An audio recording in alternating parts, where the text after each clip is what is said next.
coverage of China's first manned space mission in nearly 5 years. I'm Li Qiuyuan. And I'm Yang Zhao. It's always a pleasure to team up with Qiuyuan. In about 3 hours, China will embark on another milestone in the space exploration program, the launch of the Shenzhou 12, with 3 astronauts on board. The country's Long March rocket will send the ship into orbit. Shenzhou 12, which is Chinese for divine vessel, will dock with the Tiangong, the core module of China's space station.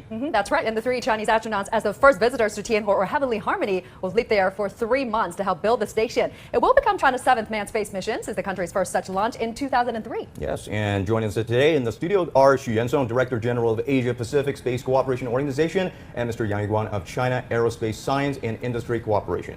In order to give you a closer look at China's space station, you might have noticed that on our desk today, it's a very beautiful, beautiful model of space station with all modules combined. We'll talk about this with more details with our guest today. Absolutely. And we'll also have the live broadcast of the Shenzhou 12 launch on French, Spanish, Russian, Arabic channels, as well as China Radio International. Our new media platform will also live stream this event, so tune in for exciting updates. You don't want to miss it.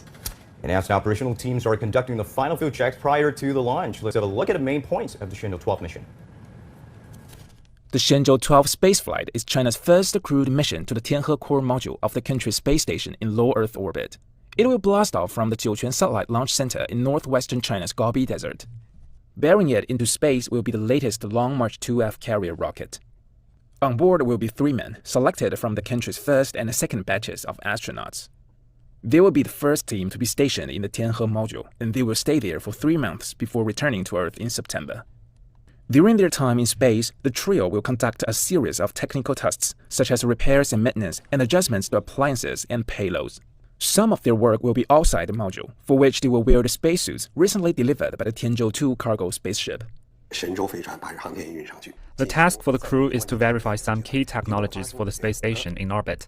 A total of 2 Tianzhou cargo spacecraft and 2 Shenzhou spacecraft will be launched to complete all verifications. The first group will stay for 3 months, and the second group for 6 months for all verifications. After that, they will evaluate whether it's ready for the next stage of construction.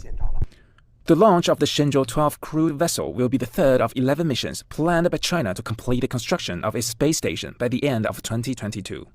So far, the first 2 missions have been completed. The Tiangong core module was sent into orbit on April the 29th, and the Tianzhou 2 cargo spacecraft was launched on May 29, docking with the Tiangong core module about 8 hours after takeoff. So for more insights, let me now bring in our guests. Let's talk about it, gentlemen. Let me start with you, Professor Yang. So this will be the first manned space station heading to China's space station. How significant is this? Because this is one of the 11 missions.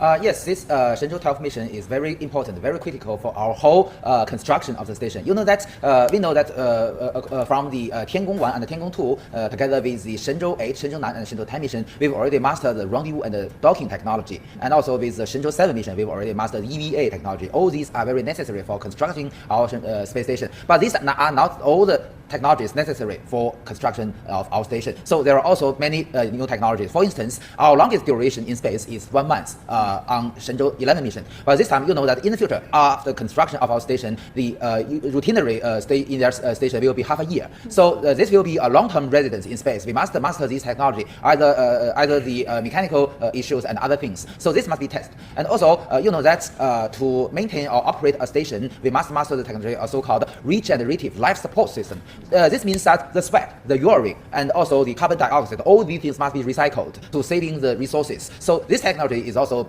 should be tested during this Shenzhou 12 mission. Together with, we know that we have a large robotic arm on board our station, which is very useful either for the construction of the station and also for repairing everything and for the scientific research. So the astronaut there will operate this robotic arm to check if everything is okay. And also the EVA is an important part of this mission. You know that we have our first EVA during the Shenzhou 7 mission, but only lasted for about 20 minutes. But in the future, because of the complexity of the operations outside the station, they usually maybe this is outside the station for 5 to 6 hours. So we must test this technology during this Shenzhou 12 mission.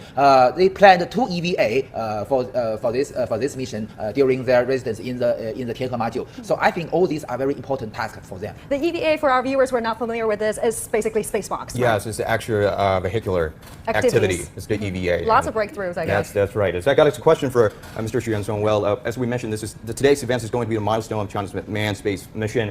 And what kind of technical breakthroughs can be expected in today's event? I would say that this mission is more of a validation mission rather than a matured mission. Of course, in comparison with the International Space Station, which operated for decades, it is a first time China is building this station, and is ready to operate for years to come. Because of the long duration, as Professor Yang mentioned, many things are new challenges. For example, the recovered capsules that used to operate for several days or a month, this time will have to extend their lifetime. For example, at least 180 days. This is also a challenge to the technologies, to the components, and because of the hazards of space environment, the vacuum outside the station, as well as the serious radio activities and radiations from the solar system. So all of these are challenges for the station. So this mission is more of a validation of all the technologies and testings, more testings rather than operations, I would say. More testing, and actually, we did send out a prototype of the spacecraft, right? That was launched in May 2020. Yeah, so last year. Xu, yeah, so has it been any adjustments and improvements made to the Shenzhou 12 mission according to that test? Well, that test was just for validation of more of a validation of the launch vehicle rather than the space capsule itself. So that was the first launch of the Long March 5B, validating a single stage kickoff to the orbit, and also a testing of the rocket technology itself. So this time, in fact, it's operational already for the Tianhe core module, along with the previously completed mission of the cargo ship. The configuration is now operating in a circular orbit, and it's ready for the rendezvous and docking for the Shenzhou 12. All right, stay with us, gentlemen. We have more to talk about, of course. And now China hopes to complete the building of its first space station, Tiangong, in the next 18 months. And Gao Yiming looks at what we can expect now. Well, good afternoon, everyone, and welcome back here to the launch pad. Here at the pad, we cover everything space, spaceflight, space engineering, and the future of space. And you're watching our live coverage of the Shenzhou 12 launch up to the brand new Chinese space station. Very exciting launch for them, as it has been many years since China has launched a crew, and this is only the 12th flight of this spacecraft, of this crewed spacecraft, but it's the 7th crewed one. This is going to be the 18th orbital launch already for China this year, and the 55th launch for anyone in the world this year. So definitely picking up. We're going to listen in and bring as much of this coverage to you live, uninterrupted, but know that I am here. Our team is here. We're answering your questions live in the chat, so make sure you're sending those in. During some of the times, I'll jump on and answer those as well if we see a big question. If you're interested in supporting the channel, you can check out doing a super sticker or super chat. That all goes directly in, or join our Patreon. But the easiest thing to do, join our Discord. It's free. It's a great community, 24/7. There's always stuff happening in there, and invite you to join that. But if you're interested in supporting the channel, on our Patreon, there are some exclusive Discord channels that you get access to depending on your tier, and discounts, a bunch of other stuff. But that's enough of that. You are here to watch Shenzhou 12. We will be jumping back on and off with details, but let's listen back into the official coverage as they talk about the development of the brand new Chinese space station. Let's listen in. It will involve 3 Chinese astronauts, and they will be expected to stay there for 3 months and carry out in-orbit scientific tasks. We'll have to wait till September and October for the next episodes in this remarkable mission, when the 3 astronauts will be relieved by a second crew, and the space station will also be stocked with more supplies. 2022 promises to bring even more excitement and construction, with Tiangong gradually taking its distinctive T shape. Gao Yiming, CGTN. What a venture. Why does China want to build its own space station? CGTN's Willei explains.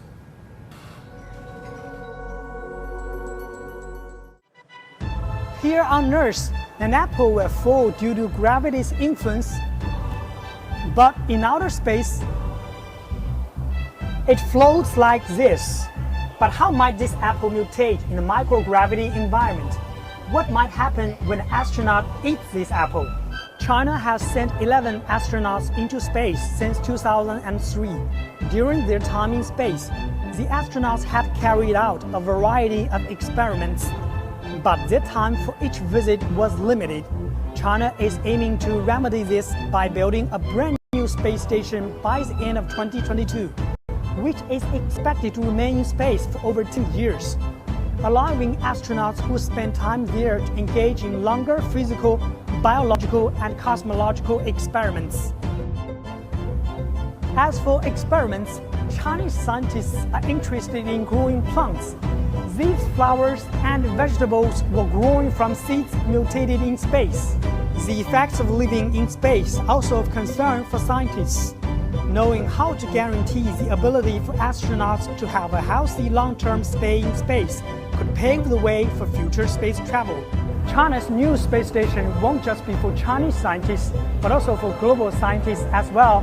So far, a total of 9 projects proposed by 17 countries, including Germany, France, and Italy, have been selected for the first round of experiments to be conducted in this new space lab. This new facility is expected to open up a brand new chapter in human space exploration. Wu Lei, CGTN. So here's one question for our guests. Why do we need 11 missions, Professor Yang, to complete the construction of China's space station? Well, you know, as I mentioned, we must or as Yan Song has mentioned, we must verify some new technologies we have not tested before. So this is a major task of Shenzhou 12 and Shenzhou 13. So during these missions, as I mentioned, because you know that today we call the Tianhe 1 the experimental core module, not the formal one. Only after Shenzhou 12, Shenzhou 13, and the Tianzhou 2, Tianzhou 3 mission, we will have a verification phase. During this phase, we will evaluate everything if everything is okay. If everything is okay, we change the name from the experimental core module to the formal core module. If it's not, we will launch another core module to be the formal one. So that is the reason this is called the key technology verification phase. And after that, we will launch the experimental modules Wentian and Mengtian to dock and connect as a permanent part of this station. So that's the other part next year. During this year, as I have mentioned, we still have many technologies to break through. As we have discussed, we will have 2 EVA during the Shenzhou 12 mission. And the 2 EVA spacesuits were brought to the station by the Tianzhou 2 cargo ship. Because the EVA spacesuit is very heavy and very expensive. So during this mission, the 3 astronauts will open the hatch of the Tianzhou 2 cargo ship and then brought not only all 3 supplies, but also the very important cargo, the 2 EVA spacesuits to the station. And also you see that on the top of the node, there is a node on the front of the core module. There is a hatch. It is a EVA hatch. So the node can not only act as a node point to connect all the modules and the Shenzhou spaceship, but also can act as a airlock. So during the EVA, at least 2 of the astronauts will use the node as an airlock and go outside the station. They will check many technologies and also do some preparation work as a construction. For instance, there are panoramic camera during the launch of our Tianhe 1. You may see the videos from this panoramic camera. But that's, you know, that because of the limit of the payload fairing, the position of the panoramic camera is very low. So you cannot see all the field of view, you cannot see all the details. But with their EVA, they can read the position of this panoramic camera, so we can have a better view of the whole system and monitoring everything. This is also important during the future construction of the station, and also they will mount some important instruments outside the station. So all these are very important tasks for the preparation of the station. Absolutely. We'll get a closer look at the space station later in just a bit as we get close to the liftoff. But for now, let's get the latest from the launch site. Our reporter Liu Jiaxin, who is standing by for us around the astronauts' apartment compound, caught Wen Tiange in Jiuquan Satellite Launch Center there. Good to see you there, Jiaxin. Tell us what's happening there. Yes, Jiuquan, today's weather is crystal and clear. It's a good news for the launch. They said it's an ideal weather condition for the launch of the Shenzhou 12 manned spacecraft. And now I'm at Tiangong. This is where all the astronauts train and live before they go on a mission. In any time soon, they will come out from that door and they will come all the way up here after a short brief with the press and all the people who's here seeing them off. They will later get in the bus and go into the launch site, which is about 7 kilometers away. So this time, even though you can't see any people here, later it will be quite busy. They're mostly students and spacewalkers, and of course people from all walks of life. They are. Some of them include police officers and, of course, it includes reporters. They've come here earlier this morning, even 2 hours before this whole progress. Yes, and I've talked to some of them. Their biggest wish is for the astronauts to go smoothly and return safely. So that's also my biggest wish as well. And yesterday, the astronauts have met with the press, and they all look so determined and resolute. And Nie Haisheng, the eldest one, is even older than my father. Just the thought of them, keep this intensive mode of train just inspires me a lot. And this time we wish them a very success. As we are expecting them, if you see the wall behind me, it shows all the astronauts who's been in space before, and some of them have even been there for multiple times. Like Jing Haipeng, he's been into space for 3 times, and it's also the 3rd voyage for Nie Haisheng.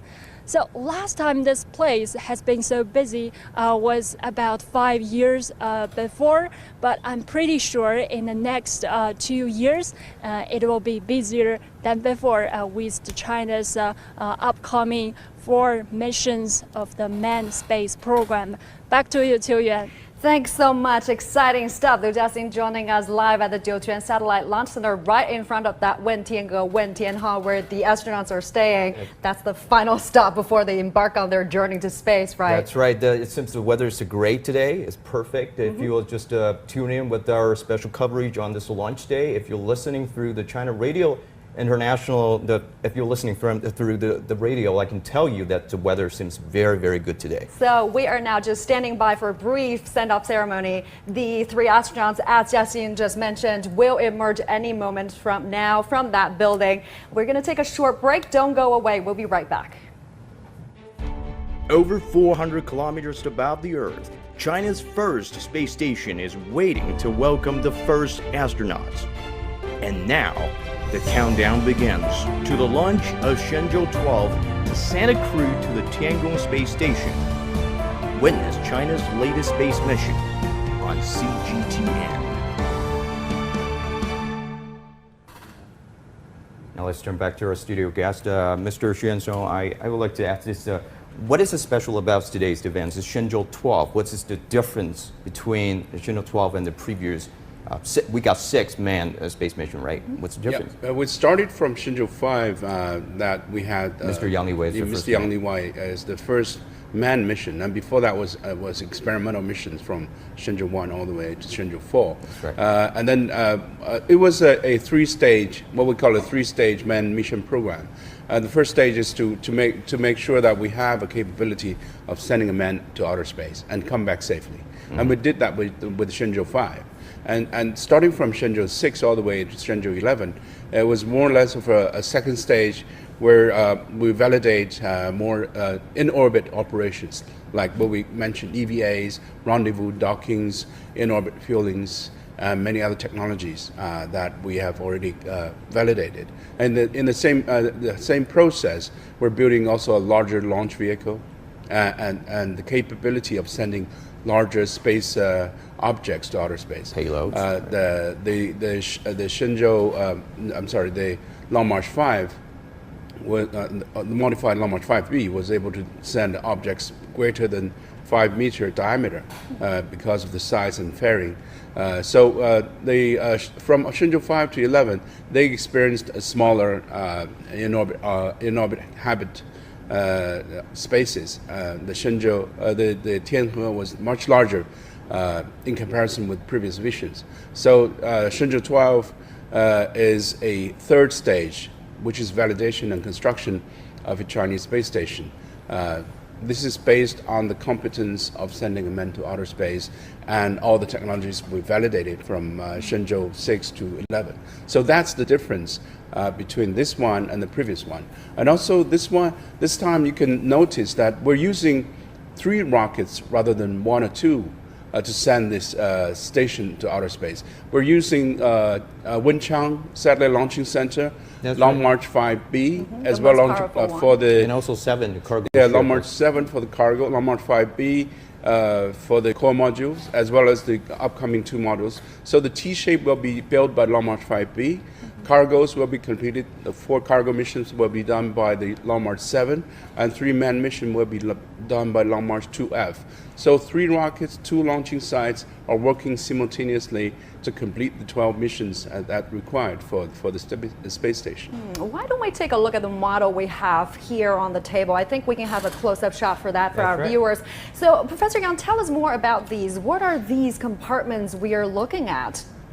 Well, you see that from this model in the middle is the core module, the yes, this one is the Tianhe 1 module. It has 2 compartments, the small cylindrical compartment on the front, and also the large cylindrical compartment. The small one has a diameter of 2.8 meters, and also the large one has a 4.2 meters. The small compartment mainly is for the living quarter of the astronauts. It has 3 bedrooms and have a toilet. Very interesting. And also right here? Yes, in this compartment. And also at the front there is a node. The node has 2 docking ports on the front and on the bottom, and also has 2 berthing ports. Berthing port is to not for docking, but to connect the experiment modules permanently. Yes, on the left and on the right. And also on the top there is EVA hatch. So for the EVAs, after the docking of the Wentian module, this hatch will be act as a backup. So this is the core module, and you may notice the 2 huge solar panels which use flexible. It's a flexible solar panels which have a more powerful output than the traditional solar panels. So this is also very light, but much more power output than the spacecraft before. So this is the core module, and at the end, on your side is the Tianzhou 2. Or the Tianzhou cargo so ship. This is the cargo ship. Yes, it has 3 configurations: fully pressurized, half pressurized, and fully unpressurized. For those unpressurized, they can bring some cargoes which should be mounted outside the station. So that's the cargo ship. On the front, just in front of the node, is the Shenzhou spaceship. Notice this is not the whole configuration. At the bottom, we can also dock another Shenzhou spaceship. During the turnover of the 2 expedition teams, we will have simultaneously 2 Shenzhou spaceships docked to this node. And also you may on Yangdao side is Wentian experiment module, and there is a main airlock. The main airlock is a major EVA for the EVAs for the astronauts during the whole operational period of this station. And the Mengtian also has a hatch of unmanned airlock. If we can have some small objects, the astronauts can put it inside, and then the robotic arm pulls these objects outside. So don't need the EVA of the astronauts, but just small objects to coming through the inside to the outside or the contrary direction. And also you see the 2 solar panels on the experiment modules is a little bit different from the one on the core module or the Shenzhou and the cargo spaceship. This is a very great progress of China Aerospace. You see that it has 2 axes. One it can rotating this side, and the other can rotating this side. So with the two axes, theoretically speaking, it can facing the direction of the sunlight with the maximum efficiency, very similar to the International Space Station. So that is reason we call that although our Tiangong Space Station adopt a modular design, like the Mir, the third generation of space station, but the technology we use are the fourth generation, like the ISS. So although our scale is very small, but our efficiency, the experiments we can do is as good as those in the ISS. All right, thank you, Dr. Yang. And we'll talk about this model a little bit later. And the three astronauts are set to lift off to help to build the country's first space station. CGTN's Jiuquan reports from the Jiuquan Satellite Launch Center in Gansu Province. Three veteran Chinese astronauts, Nie Haisheng, Liu Boming, and Tang Hongbo, will be the first to visit the core module of China's space station. Nie Haisheng, the commander of the mission, is a veteran astronaut. This will be his third trip into space. I have a lot of expectations. We need to set up our new home in space this time and test a series of new technologies. So the mission is tough and challenging. I believe with the three of us working closely together, doing thorough and accurate operations, we can overcome all challenges. We have the confidence to complete the mission. Nie Haisheng has the experience of manually operating the Shenzhou spacecraft, and Tang Hongbo, who will be conducting his first space flight, is a senior astronaut who has spent the last 10 years training. These three astronauts will facing a great challenge in space, not only because they will spend the next 3 months in space, but also they will be responsible for the testing of series of new technologies and equipments, including new spacesuits for spacewalk and also robotic arms. The Shenzhou 12 spacecraft will dock with the Tianhe core module, forming together the Tianhe and the Tianzhou cargo ship. These technological breakthroughs and capability verifications will lay a solid foundation for the subsequent construction and application of space stations, accumulating valuable experience. The Tianhe core module is ready to accomplish with 3 independent bedrooms, 1 bathroom, and over 120 kinds of food. A new era awaits Chinese astronauts, who in future will be able to conduct routine operations in space. Ning Hong, CGTN, Jiuquan. So we've moved the model of the space station closer to what you guys, gentlemen. That's right. Talk to us a bit more of this. You earlier mentioned the spacesuit for extravehicular activities was ready in Tianzhou 2. So that's already in there. Exactly. Right? That's already up in space. So the Tianzhou 2 has about 6.9 metric tons of resupplies to this station, including more than 2 tons of propellants and the other more than 4 tons of resupplies. For instance, the water, the food, and also the clothes for the 3 months of residence. And also, as I mentioned, the most important thing is the 2 EVA space suits. So today, the Shenzhou 12 will launch, and after 6 hours, docked to the front docking port, and then the astronauts will open the front hatch of the orbital module of the Shenzhou spaceship and go into the node. And then go into this station. And there's they a hatch will on transfer top. the cargoes. They will transfer the cargoes from the Tianzhou 2 cargo ship. First, they open the rear hatch of the Tianhe 1 core module, and then open the front hatch of the Tianzhou 2 cargo ship, and then bring all the resupplies to the station. There are also the space for the cargoes inside our Tianhe module, usually in this large compartment.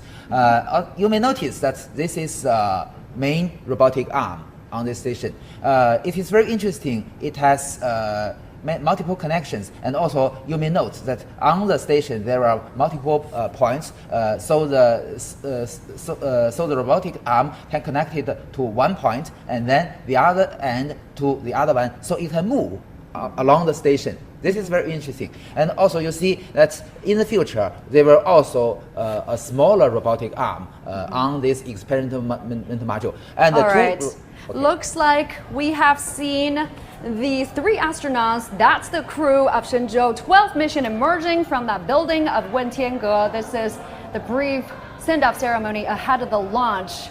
There you see Tang Hongbo, one of the flight engineers. He's also the youngest. The Haijun is reporting. Commander, we are ready, acting at the order of Shenzhou 12 mission. We are ready. Please indicate astronauts Nie Haisheng, astronauts Liu Boming, astronauts Tang Hongbo. Go. Yes, salute.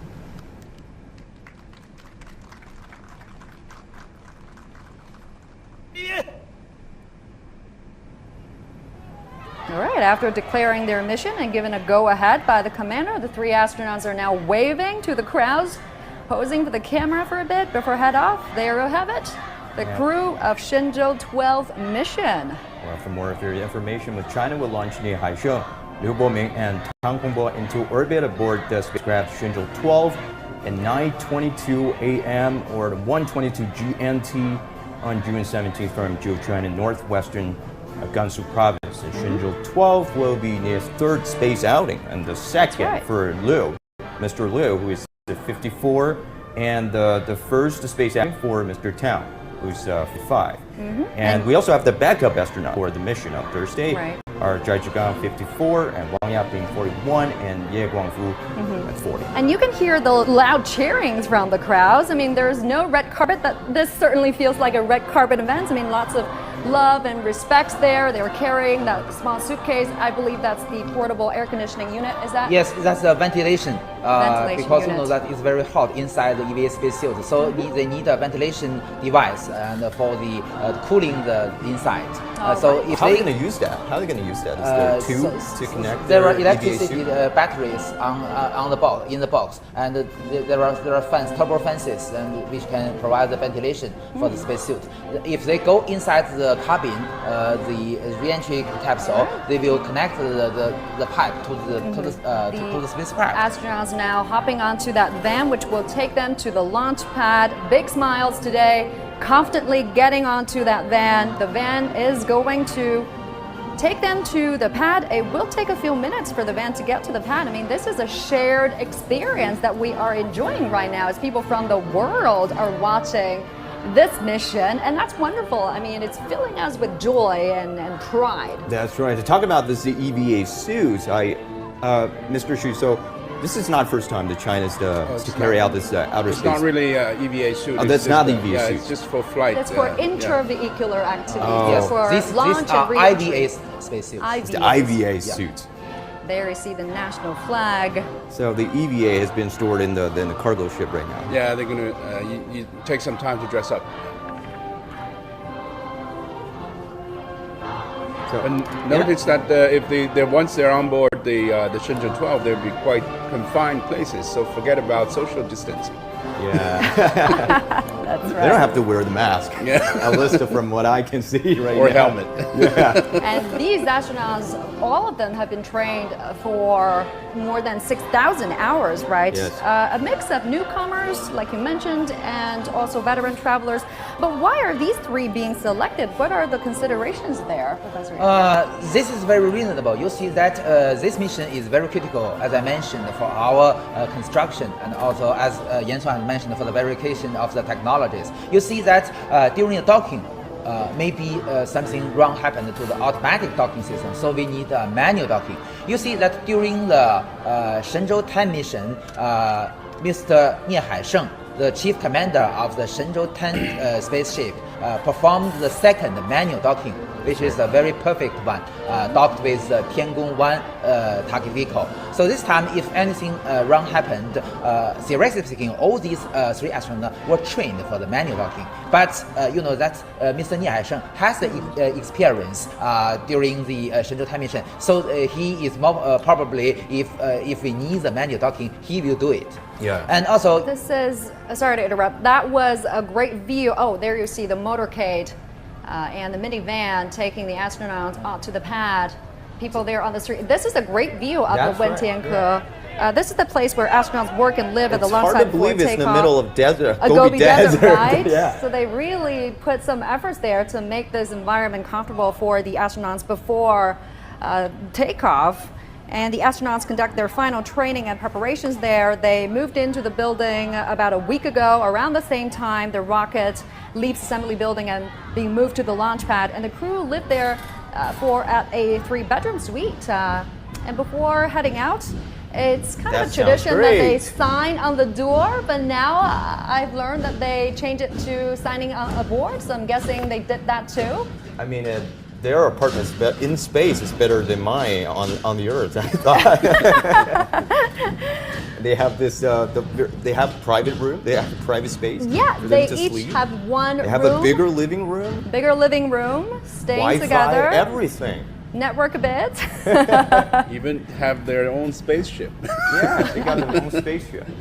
But it's a 7-kilometer distance from the habit areas to the launch pad, and another 400 to the station. Yeah, and this is the Dongfeng Space City, located on the Jiuquan Satellite Launch Center. I had the chance to go there a couple years ago, reporting on the Shenzhou 9 mission, and it was great. It was like a modern city. There were schools there, there were lots of restaurants, hotels, and the road names are really interesting. There were Universe Road, and there were Space Road. That's a city that's built from nothing. Yeah, there's even karaoke's, for the scientists to chill out. I like the food there. Oh, yeah. That was the very first launch site. Yeah. What was the last time you you both visited? I visited there the year before last. So I also watched the launch complex. It's really impressive. Oh, I was there two years ago for the launch of the seismic study satellite. And it's a massive site, right? Yeah. I mean, how many launch sites do we have in China, and how we important have is this four. one? We have 4, and this is the very first one. And then we have one in Sichuan. It's called Wenchang Satellite Launch Center. Well, Wenchang was at sorry, the Hainan Island, right? Sichuan, we have Xichang Satellite Launch Center. And Taiwan. Okay. So these different launch sites are for different purpose, different rockets, different orbits. yeah. What was the consideration behind that? Because as you mentioned, Mr. Xu, this the China Space Station projects will be used 2 launching sites from. One is from Wenchang, the Long March 5 and Long March 7 will launch. The idea behind this is that the new generation launch vehicles are going to use liquid kerosene and oxygen rather than UDMH and nitrogen tetroxide. So conventional launch site, the three we mentioned, the Taiwan, the Xichang, and this one Jiuquan, is for conventional fuel. So Wenchang has completely new fueling system, kerosene, oxygen, hydrogen only. Yeah. So that's for new generation launch vehicles. And we're using 3 kinds of launch vehicles for the diameters and size and the cargo requirement. But the manned mission is still in Jiuquan. And also the Wenchang is close to sea, so we can. Yeah, the drop zone is more yeah. safer. Yes, because once you launch the satellite, the stages comes off, and you drop the stages into an uninhabited area, safer to the population. Yeah, this means you can use the ship to carry out this because the Long March 5 is 5 meters diameter. It's too big to. Exactly. You see that our old generation Long March 2, 3, and 4 carrier rocket has a maximum diameter of 3.35 meters. Yeah, that was due to the limit of the railway tunnels, because the part of the rocket should be transported to the launch site by train. So it is limited by the diameter of the railway tunnels. Because as you Yansong has mentioned, the Long March 5 and Long March 7 will shipping to the station from Tianjin to the Qinglan seaport in Hainan province. So there is no limit. Seriously speaking, in the future, if we can have a super heavy launch vehicle to launch astronauts to the moon, we will absolutely use the Wenchang launch site. But notice that Wenchang is called the Wenchang spacecraft launch site. It is charged by the 西昌 Satellite Launch Center. So the same team. Oh, the Xichang is supervised. Yes, exactly. Okay. What a remarkable view we've just seen there with the Gobi Desert in the background and then almost an oasis here. And you're continuing to see the motorcade escorting the 3 astronauts, the crew for Shenzhou 12 mission heading toward the launch pad. And it's almost interesting, we just did see a bit of a cheerleading event there, but things are getting quieter now. I suppose we're getting close to the launch pad. Well, it's a big day for the whole team there, right? For the launch site. That's right. How long is that distance from Wentango to the launch pad? About 7 kilometers. Wow. 20 minutes. Oh, wow. 15, 20 Not very minutes. far. And people have been asking why didn't we see female astronauts for this time? That as announced by the China Manned Space Agency, Ms. Wang Yaping is the backup crew, belongs to backup crew. So she's flown before, right? So this time there is no difference from to accomplish tasks. There is no difference from the male or female astronauts, just according to their scores during the training. Oh. So the Mr. Nie Haisheng's team has the highest score, so they were chosen for this mission. But the backup is also very great. So they already formed a team before taking the test. Yes, three astronauts as one group, and they were training together. If one group has a high score, it will be chosen as a major crew members. And also with the second score, the three group will chosen as a backup crew. Do they get to choose their teammates, or they're assigned? This she is shaking his head. It's not up to them. It's like, no, not a chance. But that the backup team, Mr. Zhai Zhigang, as we have mentioned, also has the experience of EVA. He is the first one in China to perform an EVA in space. Spacewalk. So that is the reason I believe he was chosen as a very important backup crew because he has much experience in this EVA. And Yaping is chosen because that during the Shenzhou 10 mission, which were also performed 2 docking with the Tiangong 1 target vehicle. So although the docking is performed by Mr. Nie Haisheng, who is the chief commander of the Shenzhou 10, but Yaping was just on his side. So Yaping also has this experience. Also, I believe were trained for this mission. So all these crews are experienced, and only one new crew member, Mr. Jiuquan, who also belongs to the second batch of our astronauts. So the 3 backup crew also, I believe, is well qualified for this mission. Mr. Yan, just to notice that you post a picture with those the astronaut who's been selected to this mission. You've got personal contacts with them. I think both of you How have cool the personal. is that? I think both of you have the private relationship with those astronauts. So tell us more about their. What are they like? Yeah, what are they like in a daily life? Well, they are a very good person and very kind, very friendly, and also they are eager to. As I mentioned, it is very impressive. They also recognize the outreach and the scientific popularization as their duty to the public. Mr. Nie Haisheng also, during our meeting together, he also mentioned the training tools for the manual docking to children. He expressed his opinions about how this handle should be improved and so on. So these kind of things, very impressive. And also Yaping, that Yaping is the first space teacher in China. She's also very enthusiastic to space education, and she also attended many these kind of activities to the public, to students, to children. So Yaping, she also expressed her wish to perform this kind of space education during her missions in our Tiangong missions. That in the future, the space education and outreach is also a very important task for our station. Also, it is very interesting. During the 2 sessions before, Yaping expressed her wish in the future. She hopes that she can walk on the moon. Oh. That not only the leaders of China Aerospace, but also some of our astronauts, including Yaping, has mentioned their wish to walk on the moon. I believe sooner or later they can achieve this goal. Do we have a more detailed plan about the moon landing? with sending the astronauts on here? The central government still we need the approval of the central government, but we've already started the preparation for this mission. For instance, as Yan Song has mentioned, during the maiden flight of the Long March 5B, we have the test vehicle. The test vehicle, theoretically speaking, for the low Earth orbit missions, which can have 6 to 7 crew. But for a lunar mission, maybe 3 to 4 astronauts.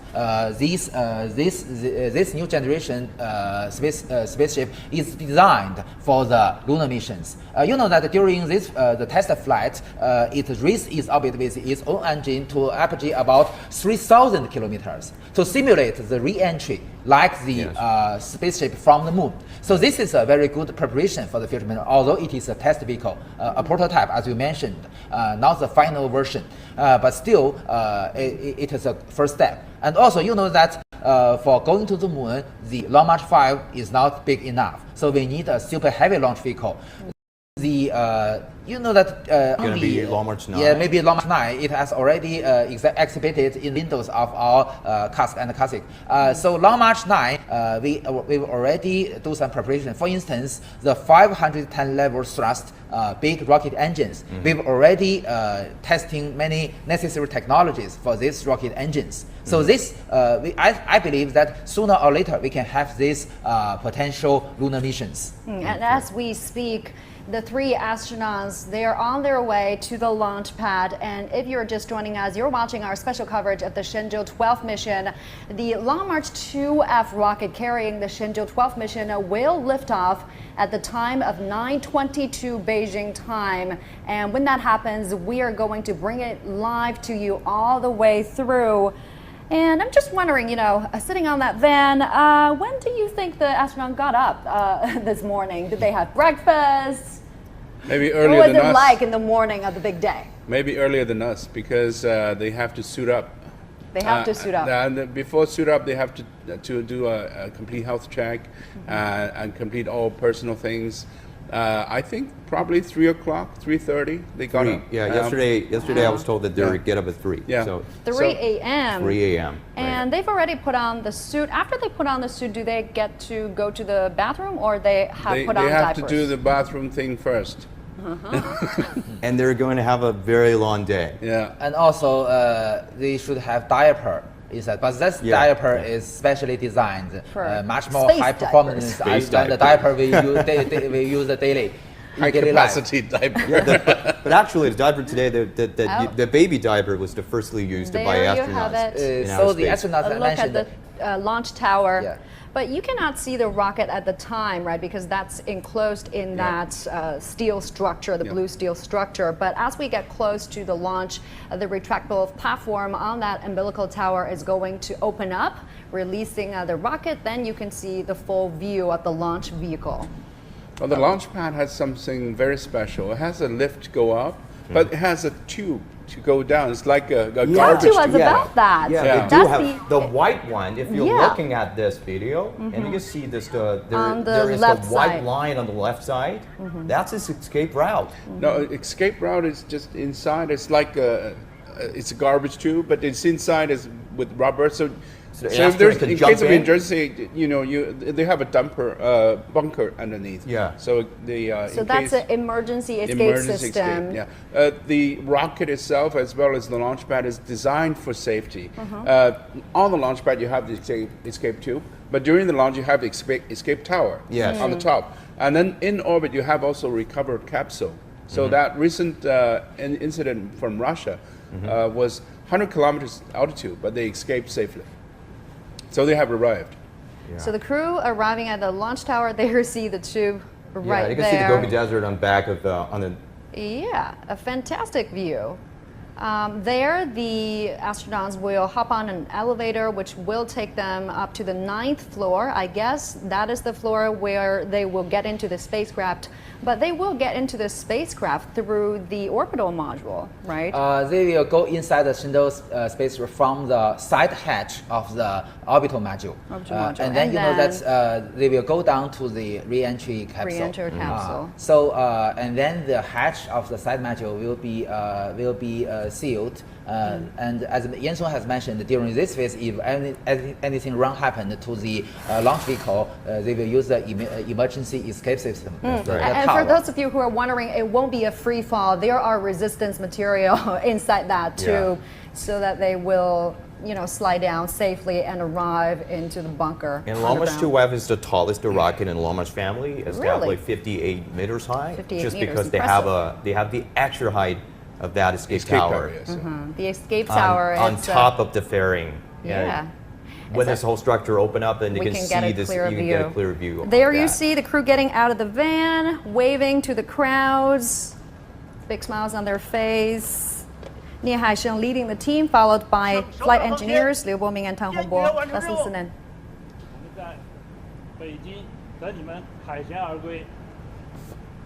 All right, that's Nie Haisheng reporting to Chief Commander before departure. They look pretty chill to me. Of course, the media is documenting everything. Staffs are waiting there to assist them. Always the moment is coming. And it is 6:52 Beijing time.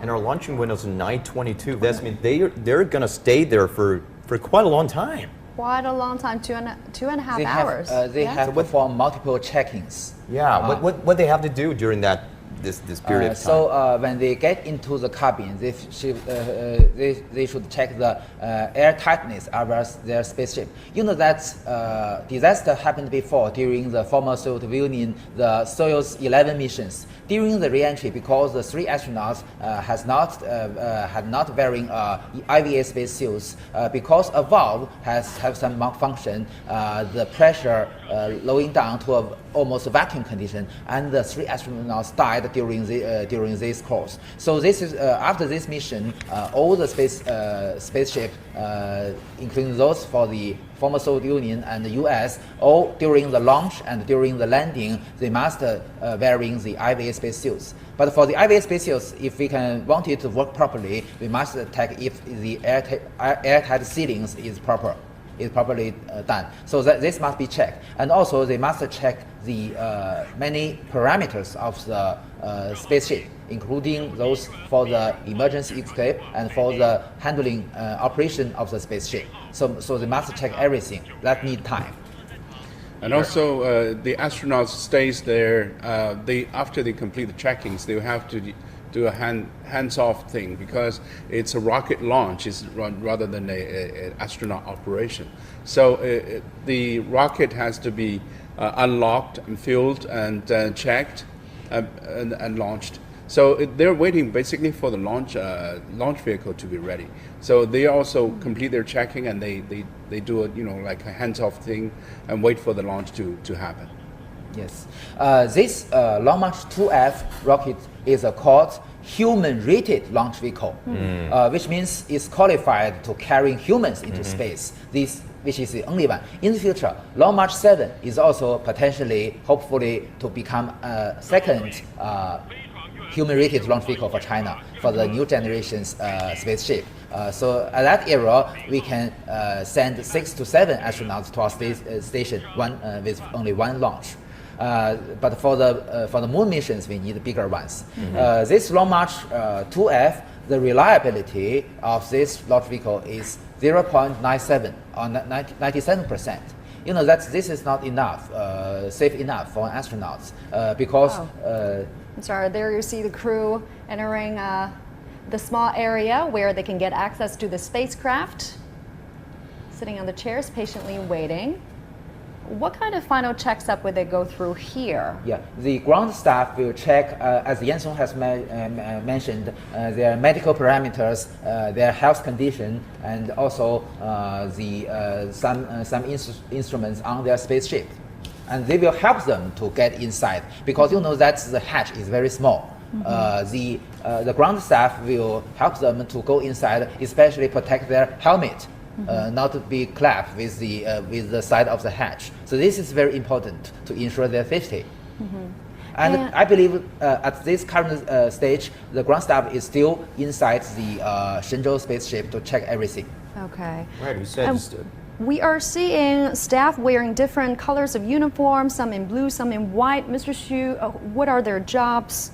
The blue part is just like a constraints, to not to explode the suit because they. No, I mean the ground staff. This ground crew. Okay. Yes. So they're taking off their shoes, I think. No, what they're trying to do is that the.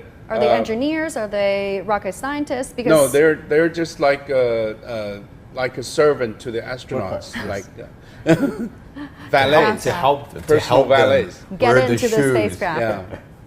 So I guess it's not that easy to walk in that heavy suit. They don't need to walk anymore once they're in outer space. They're floating. So they're changing. Yeah, I really want to try that kind of suit.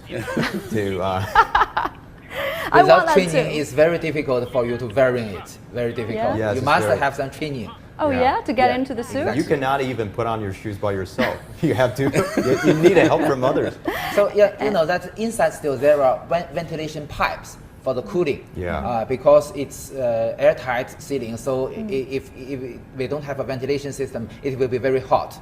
So that is the reason, as we have discussed, they have a box to connect to the. There is a pipe connected to the suit, and after they get into the cabin, there will the pipe will directly connect it to the re-entry capsule for the ventilation. And also, this ventilation not can only do this, but also provide oxygen during emergency cases. You know that the helmet will close during the liftoff. If their cabin has lost its pressure, the oxygen will be provided from the pipe. All right, that's a great split screen showing you the different angles of the capsule now. I guess 2 on the right are showing you the inside of the capsule, 2 on the left showing outside capsule.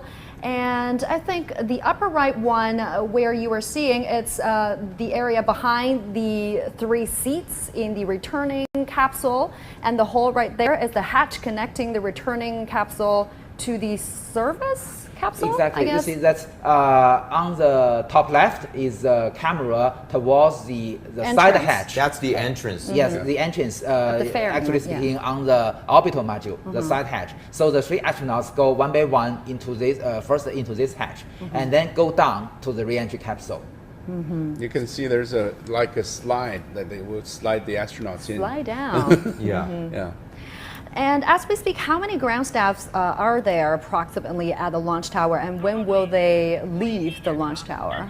I think there are roughly 12 or 14 so not that people there. Not that many. And there has to be inside the hatch to help the astronauts to enter the service module, and then go up to the return capsule. So they have to physically help them to move in to the space space capsule. The crew. Well, since the astronauts is waving to the camera, it seems they're really relaxed. Excited. They look They're pretty chill prepared, to me. Yeah.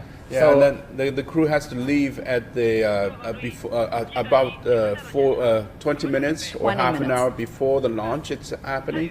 So at 9 o'clock, all hands are off. The people who are serving the astronauts will be in the bunker underneath the launch pad.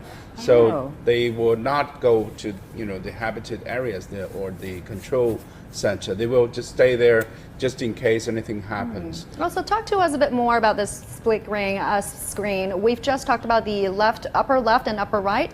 What about the bottom right one? That's a top view of the re-entry capsule. You're looking down at the 3 astronaut seats, right? And there are also lots of packages on the wall, hanging on the wall. What are they? They are. That's a view of the orbital module. You know that the orbital module is also served as the place to store the cargoes, about 300 Isn't that kilograms. the re-entry module where there are 3 astronaut seats? The bottom right is the re-entry capsule. Yes, we were talking about. So the bottom up is camera towards the orbital module inside. So you know that as I mentioned, we have a capability of uploading 300 kilograms of cargoes to the station. in the orbital module. You know that as Yan Sheng has mentioned, the Shenzhou space has a different role after we come into the space station era.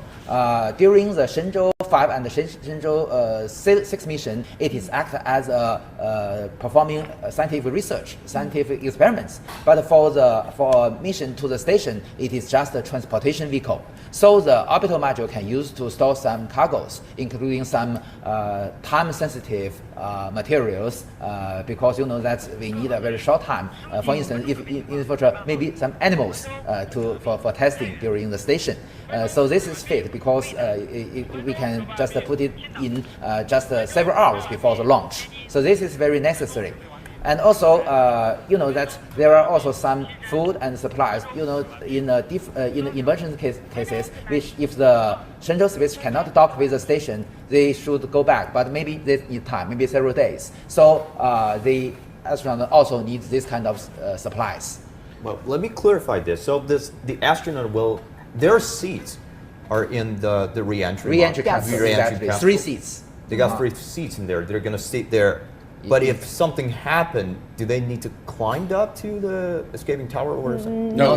The escape tower takes the capsule. Oh, they will take that.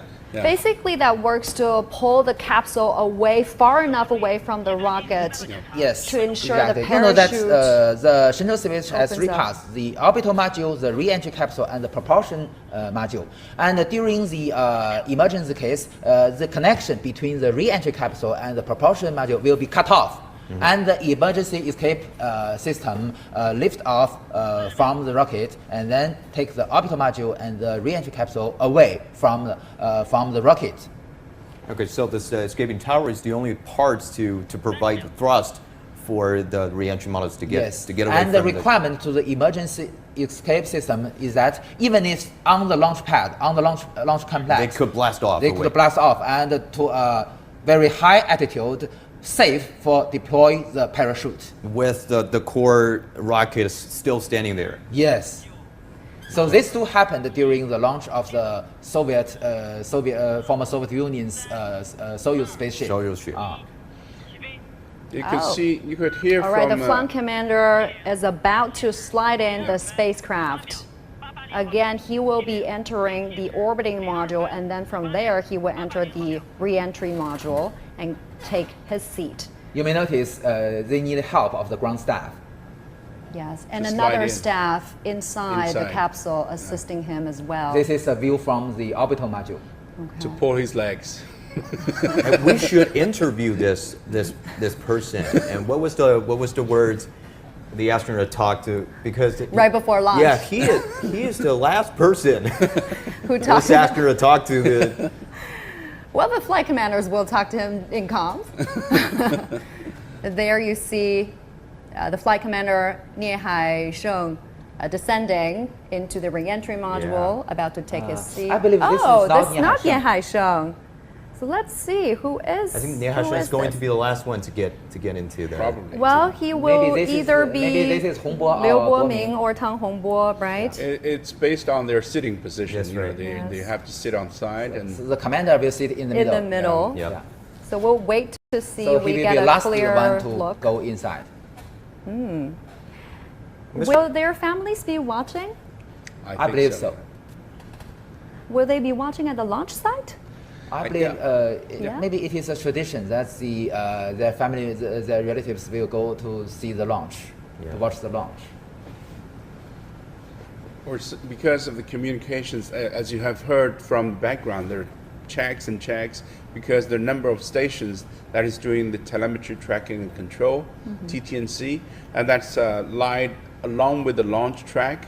So number of stations, including also ocean-going boats, have their antennas ready and ready for the mission. So communication is going to be important once it's launched. Here we are, another astronaut getting into the orbital module, and we cannot be sure who that is, but we will tell you once we get a clear visual of them. One of the three. One of the three. So this one will go to the other side. So I've just heard from our control room director. It's going to be in the order of Tang Hongbo, Liu Boming, and lastly Nie Haisheng. So this is will sit in. We'll sit in between them. So the first who got in was the youngest. This is Liu Boming. And now this is Liu Boming is Boming. waving to the camera. This on will the far be side. Liu Boming's second space mission. He has flown on the Shenzhou 11 mission. Is that right? Shenzhou 7 mission. Yeah, Shenzhou 7 mission. During the Shenzhou 7 mission, he wears the all-land spacesuit from Russia to help Mr. Zhai Zhigang, who wears the Feitian spacesuit. Their maiden spacewalk. Yeah. So for this time, are they all wearing made in China suits? Exactly. So this time we will have an improved version of our Feitian spacesuits to perform the more complicated EVA. So this one must be Mr. Nie Haisheng. Right, the commander of this mission. His third flight. You may notice that just on the top there is an object which also belongs to the emergency escape rocket. During the launch, after the jettisoning of the emergency escape tower, this may work if anything wrong happened. So that's for a higher level flight, right? Exactly, on After a higher the escape altitude. tower separation, if there is an event of an emergency, the fairing also have the engine, like Professor Yang just pointed out, and that will kick in, and that'll take astronauts away from the rockets, I guess. You can see on the left side of Nie Haisheng the hatch between the service module and the recovered capsule. That hatch will be closed after they get into. What do you think he's doing now? He's holding this board, Yes, checking off some there are lists? items on the paper. So he will check one by one. So if this parameter is okay, the next one. So he must check everything should be okay. The same routine since Yang Liwei's Shenzhou 5 mission. All the same. What kind of content will be on that checklist? For instance, maybe some switch should be in the right position, and also there are some parameters echoed on the instruments, so they must check everything is okay. I have to familiarize with the service module because the service module interior has some cargoes, and once they're in space, they have to know where exactly what is where. So he's tracking. Just in case the ground crew has left, and for the last minute information to keep everything in position in the service module. And they also have a handbook. So during the launch process, they can visit this handbook to help them if anything wrong happened, all kinds of malfunctions, they can deal with that. Yeah. So this is also very useful and very helpful. They spend a lot of time on emergency reading. trainings. That's right. Right before this launch day. 6,000 hours each. Yeah. So talk to us about these trainings. I mean, they also take training to help them to withstand the G-forces during a rocket launch, right? Exactly. They must be trained. You know that in China's astronaut center, there is this kind of facility to simulate the overload or the G-forces up to 8G. So you know that during the launch, usually we only experience 3 to 4G. But in the emergency escape, they may experience up to 8, even 9G. So the astronauts must be trained, although usually this will not happen. But there was a case where there was a Korean astronaut. She experienced 12G because the maximum of human body can tolerate is 13G. Okay. And then after that, you die. Yeah. So, but she came back safely. She's pretty close, close to death. Yeah, when they are asking her how her feeling was, and she said it was very sportive. What you mentioned is Miss So Yin-yi, who is the first female astronaut of Korean, who is also my friend. Yeah. And about the emergency trainings we were talking about, I guess when there's an emergency in space, you really don't have much time to think, right? You have to take action immediately, but what kind of major emergencies will they be encountering when they're in space? Depressurization, what kind of scenarios? Fire. Yeah. Depressurization is most fatal things happened. So they must have IVA spacesuits to protect themselves to increase the reliability for survival. you see that during the liftoff and during the critical points, for instance, such as the docking, rendezvous and the docking, and during the re-entry, they must wear their IBA space suits. And also to, as I mentioned, first they should check the airtight sealings. Okay. All right. So what if are you're they listening, doing now? If you're listening to the radio, if you cannot watch this the video right now, to listen through the China Radio International, that we can brief you that the 3 astronauts are in position in their re-entry capsule. So they're well, it seems they're quite busy preparing for the final check. So what are they doing now? You can see Hongbo has just take out a handbook from the bag. So they must check everything. That's the flight manual. In the middle, what is Nie Haisheng holding? That yellow bag. What's inside that? He's putting everything inside a bag because once you're in space, you're floating, and everything floats. So it has to be in a everything has to be attached to something. So he's putting anything extra into the bag so it doesn't float around and affects the flight itself. So they're holding the book, the flight schedule or flight book, so they have to check and tick everything, and during the whole process everything has to be kept in a bag and put somewhere so it doesn't float once it's in outer space. It takes just 10 minutes to get there. Wow. And what is that big orange package hanging on the wall just behind their seats? Do you see on the bottom right screen? There's an orange big package there. I think Is that the lifeboat? No, I think it's probably lifeboat, coming back in case of emergency.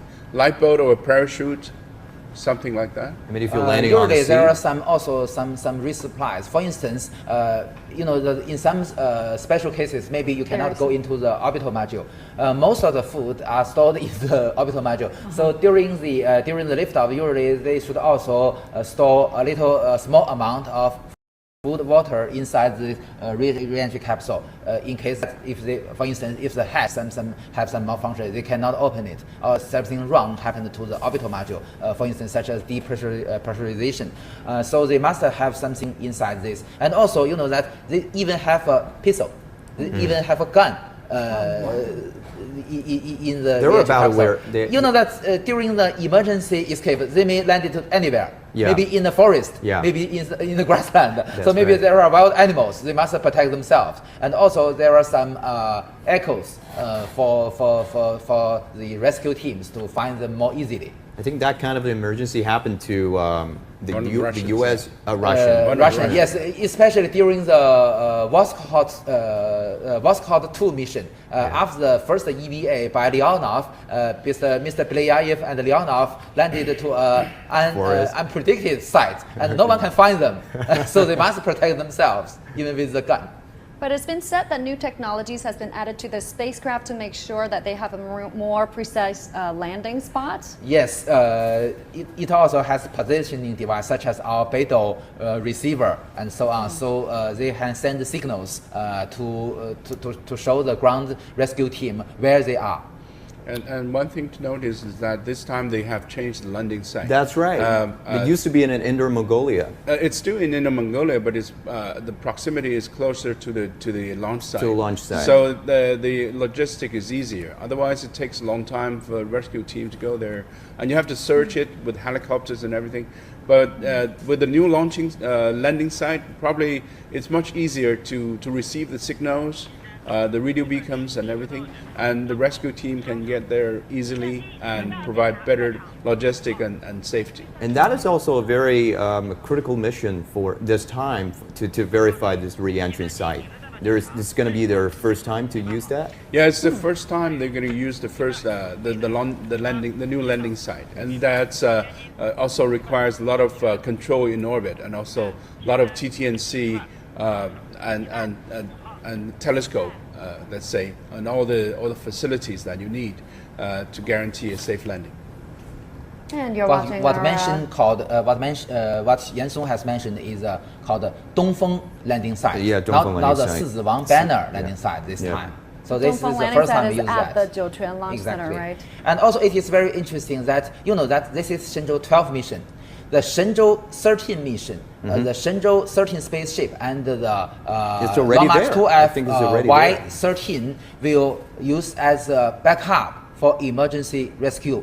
So it will stand there in the Jiuquan Satellite Launch Center. So if the Shenzhou 12 can go back safely, it will use for the formal mission. But this will form a traditional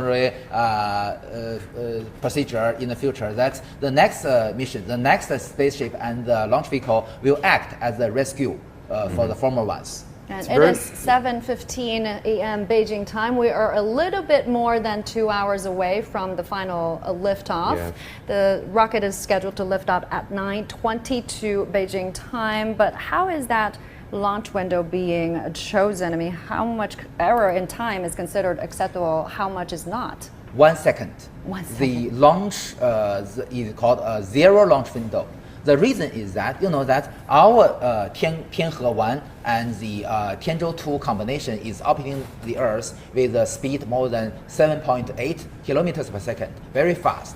So the basic requirement for this Shenzhou 12 is to entering orbit with the same orbital plane. Okay, we heard from the chief commander announce some information. So the only choice for us is that that the launch site is rotating together with the Earth. So every day there is a time that the launch site passing through the orbital plane of our Tianhe 1. So we can only launch our Shenzhou 12 at this moment. So that is the reason the launch window is restricted to 1 second, which we call the zero launch window. But there is another thing. You see that they can go into the same orbital plane, but usually when the Shenzhou spaceship come into the orbit, they are not usually in the same position. So usually we launch the Shenzhou spacecraft into an orbit with the same orbital plane as the Tianhe, but lower. With the lower orbit, it will rotate faster around surrounding the Earth. So it can, as a chasing vehicle, which become closer and closer, finally they can dock together. So what about if we miss that window due to maybe you weather? should need another day. That would be another day. Because that today we choose, as I mentioned, the fast rendezvous and docking, which take maybe only 6 hours. Okay. So theoretically, if we use the 2-day rendezvous and docking before, we can launch every day. So that means we have a launch window every day for the 2 days interval. But for the 6 hours, maybe not every day. So if today's launch window is missed, we may choose another day, maybe not tomorrow. As you can see, they're putting on their seat belts on, and actually this is a look inside the re-entry module of the Shenzhou 12 spacecraft. The room is quite limited. Very narrow. Yeah, not much room for the 3 astronauts. As I mentioned, the total volume of the orbital module and the re-entry capsule is only 7 cubic meters. So it's using very small. his leg and foot to lift the book. So how long does they have to stay in this tiny space before they docking? During the whole launch. After launch, maybe 6 hours. 6 hours per day. So they have to stay in that tiny space for about 6 hours. Because this is the consideration is to go along with the international standard. That today the Soyuz spaceship usually uses fast rendezvous and docking, only 6 hours, 6.5 hours to the station. And today the progress even achieved 3 hours. From the launch to docking with the station, only 3 hours. So we also we tested this technology during in 2017 during the Tianzhou 1 mission. Yep. After undocking, we simulated the fast rendezvous and docking. From the Tianzhou 1 to the Tiangong 2 space laboratory. And also, that just 1 month before, our Tianzhou 2 cargo ship also adopted this fast rendezvous and docking, only 8 hours from the launch to docking with the Tianhe 1 core module. Yeah. And even though they have to stay in that tiny space for about 6 or 7 hours, they will be very convenient. They'll be very convenient. Yeah. But the whole flight process. Yeah, exactly. You just need to take like 10 minutes to take them to the orbit. It's very fast to get there. So which part of that period, during that period, which part is most unbearable or is make them most uncomfortable? At first or in the middle? During the working of the rocket. So as Yansong have mentioned, the bag will floating after they go into the orbit. But during the launch, there will be very violent vibration. So also the bag must be fixed there very tightly, not only floating in outer space. So they will also, the astronauts will experience the G load and also the vibration. They must be trained for this to adapt that. During their and I still remember Mr. Yang Liwei mentioned that during his first flights to the outer space that this kind of the vibration is making him feel very, very uncomfortable. Yeah, there is a what we call a pogo. Pogo is similar to the jerk of the car, but 10 times greater. Yeah. So you don't feel very comfortable. It's not a smooth ride. It's the rocket that is shaking and in very low frequency. And you can see Nie Haisheng holding this long stick. Well, right in front of them, where you cannot see, is a control panel where there are buttons on the control panel, and he's using that stick to, press on the buttons. And it's said that the buttons on the panel are usually bigger than the usual ones, and they are further apart because the astronauts will be wearing spacesuits and gloves. It's easier for them to use. Yes, they have put on their gloves, as you can see that they're testing all the communications, all the parameters, and as they are on the ground, they're taking full advantage of the time to check and recheck all the system with the ground crew before they disconnect from the ground and flight to outer space. So taking this full time to double check everything with the command center is very important at this moment. And they also need to connect all the pipes on their spacesuit to the spacecraft, right? Oxygen supply, airflow, comm system, monitoring system. Yes. As I mentioned, there is a pipe connecting the inside instruments to their spacesuits to provide ventilation and oxygen.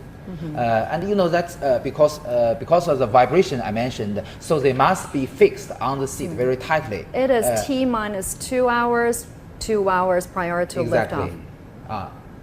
So at this stage, we use the power supply from the ground, not by the battery inside this is to save the energy of the batteries inside the spaceship, and also the same thing to the carrier rocket. So only about several seconds before the launch, we just disconnect all the connectors, and then the power supply transfer from the ground to the vehicle itself. Just to save the energy, because we only have a limited amount of energy before the unfolding of the solar panels. So we must saving this energy. This is the same procedure for all spacecraft launch. Yeah, and they have completed several drills already in the past couple of days, but this time, this is the real deal. I mean, the launch phase is the most dangerous phase of the whole flight, right? Because you have multi-metric tons of fuels burning every second. It's extremely risky, and that's a violent energy exchange. And think about you're sitting on the tons of toxic propellant. More than 500 tons. More than 500 tons of propellants. Yes. The propellants for Long March 2F are UDMH, or unsymmetrical dimethyl hydrazine, and nitrogen tetroxide. The UDMH is highly toxic, and the NTO, or the nitrogen tetroxide, is highly corrosive. That's right. So it is very dangerous, but also have advantages. So they can be stored in room temperature. Yes. So they can. So we're not going to see any of that, the white gas that coming out of the tube. I'm sorry to interrupt. There is the level 4 retractable platform of the umbilical tower opening up.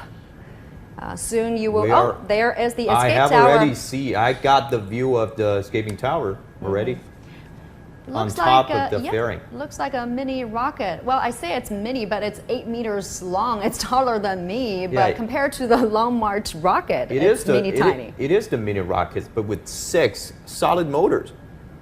3 motors. One is used for emergency escape. One is for the separation in normal cases. That's and right. One is for attitude control. Oh. Here's the close-up shot. So there are multiple rotational platforms. You know that our launch complex is very reasonable, and also the launch complex in Wenchang also adopted a similar design. So you know that the rotational platforms can provide a closed space for the rocket and the spaceship complex. So that provide a very good condition for this vehicle. Even they will not be influenced by the rains or the sandstorms. And the whole umbilical tower has 4 major segments. The one that's opening up is the top segment, level 4 segment. And after this, level 1 and level 2 segment closer to the ground will open, revealing the stage 1 and stage 2 rocket. And lastly, in the end, the third, level 3 segment will open, revealing the spacecraft. That's where the astronauts are staying right now. We're talking about the rocket design. Some say that the Long March 2F is the 2.5 stages. Some say it's 2 stages. What that means? The half stage means the 4 boosters. The side booster is yes, exactly. The 4 boosters use the same engine as the first stage, but the first stage uses 4 engines. Yeah. But each booster only uses 1 engine. Each have a thrust of 75 tons. So this is a configuration of the 4 boosters. The diameter of the booster is 2.25 meters, and the core stage has a diameter of 3.35 meters, as we mentioned. And also the second stage is shorter than the first stage, but also with the same diameter.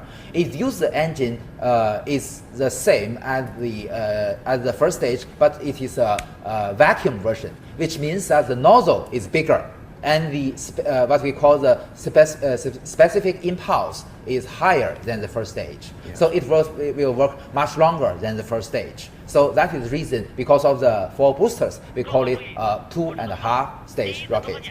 Yes, the Long March 2F is going to be the vehicles to launch all of our 3 astronauts into China's space station, and this is the safest rocket so far in China, I think. Well, correct me if I'm wrong. So far, there are just 3 types of rockets that are qualified to launch human into space.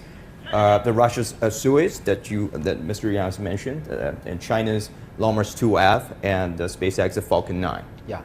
Well, the current operational ones, yes. Previously, we also have space shuttles, the Saturns, and many other that has been used. So maybe this year or next year, the Atlas V will also carry the Starliner into space. If successful, it will be also another operational human-rated launch vehicle. You know, that reminds me of a very interesting conversation between me and some of the rocket engineering. So, well, let's say we're going to have a business trip to Shanghai. You're going to book the air tickets. They didn't choose.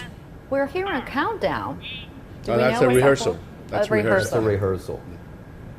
Sorry, you were saying? Yeah, you can book the air tickets, right? You can choose from whatever the Airbus 350 or the Boeing 737. You can pick up the type of the plane that you want to take on. And now, what?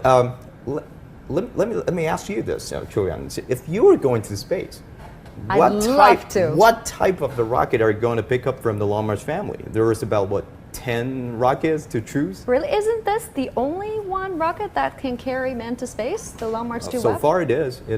But are you going? Then the Long March 2F it is. I really wants to try the Long March 5. It's bigger. It's probably more comfortable. Yes.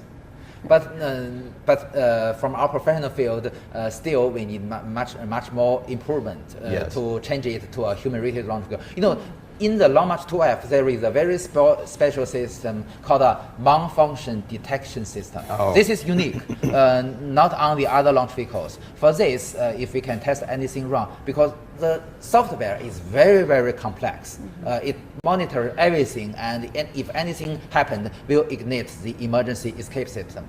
As we mentioned, the reliability of this Long March 2F is 0.97. So that's not safe for astronauts. That means for 100 launch, there may be 3 missions threatens the safety of the astronauts. So we have another emergency escape system, including the emergency escape tower and also rocket engines on the payload fairing.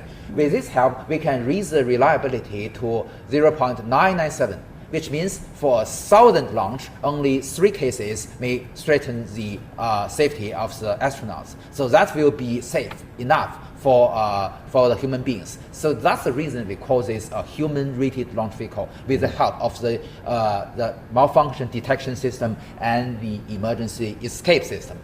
A very reliable rocket, I would say. But what other upgrades has the rocket been going through since its first launch in 1999? Exactly.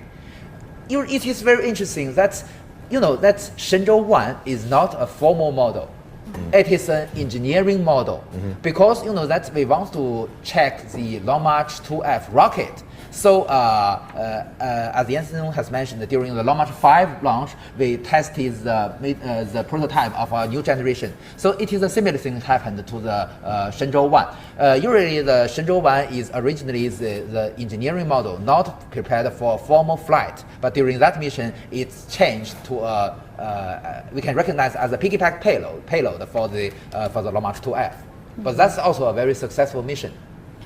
As you can see, not much going on inside the re-entry module. Things are pretty static now. The three astronauts looking at their flight manual, going through some final status checks. Yes, just several minutes before when we are talking, we heard the voice of the commanders.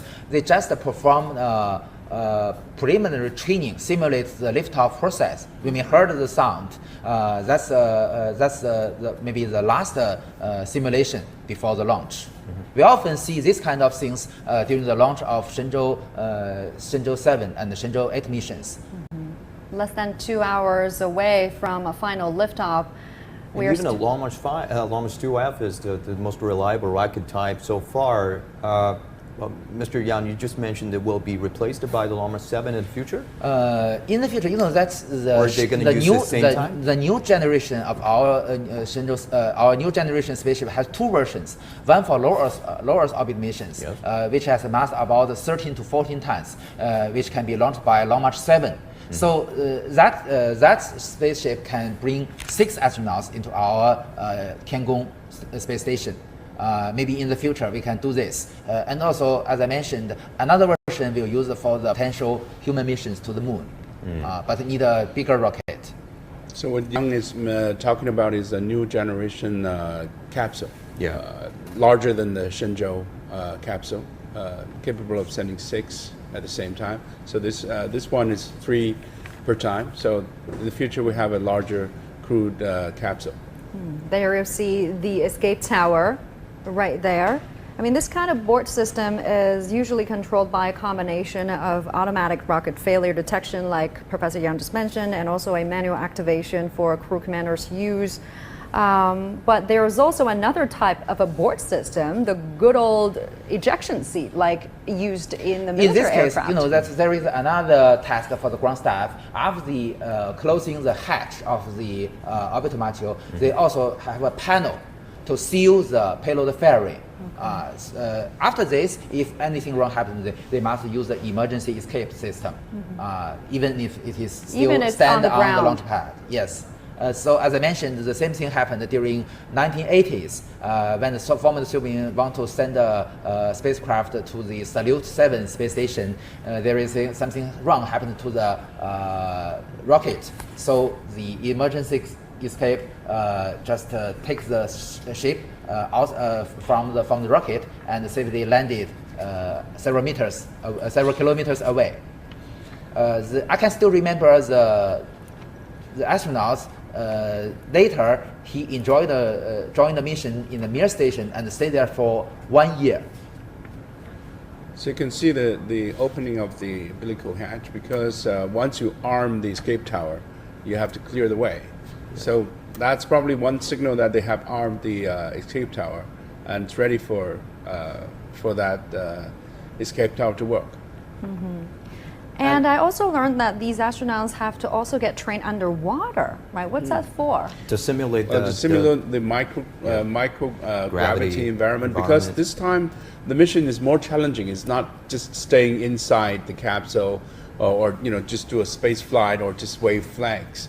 They have to go literally outside the space station and to work on the robotic arms. So that is more challenging. What you mentioned is called the neutral buoyancy pool. which have just put some salt in the water to have to balance the mass, the gravity, and also the float. So the situation, the feeling of the astronaut will very similar to when they perform in EVA. So you can see that it is a very large pro in the space city. That's right. In the astronaut center. So our space station simulator is already in the pool. Yeah. I can still remember during an introduction on Central CCTV, Miss Wang Yaping just showed her training inside the water. And because you know that the space suit is for everyone, so the boot is a little big. So she must feel something inside, because her feet is smaller than the male astronauts. Well, it's the underwater training is the only way that we can simulate this microgravity environment on the Earth. Well, yes, there are a couple of other ways, but it's not as good and exact as the mutual buoyancy. You use some of the springs to lift to simulate the microgravity environment, but that's not realistic as you're in the water. So everything is like floating, and it's like outer space environment. So they have to perform a lot of tasks, either attached to robotic arms or outside of the station. So they have to use all the tools, and the tools has to be also attached with strings and many other things otherwise it will float off. Yeah. So all of these needs a detailed trainings, and this requires the swimming pool. So that's why a lot of astronauts end up retiring diving. So they go to diving resorts. If you try to find former astronauts, they would be. They get used to that kind of environment. They're once either in an exotic diving place or on the way to it. Yes. The underwater training is very challenging and very tough. After training, they were so tired that they can even take they can very hard to take their chopsticks to have their dinner.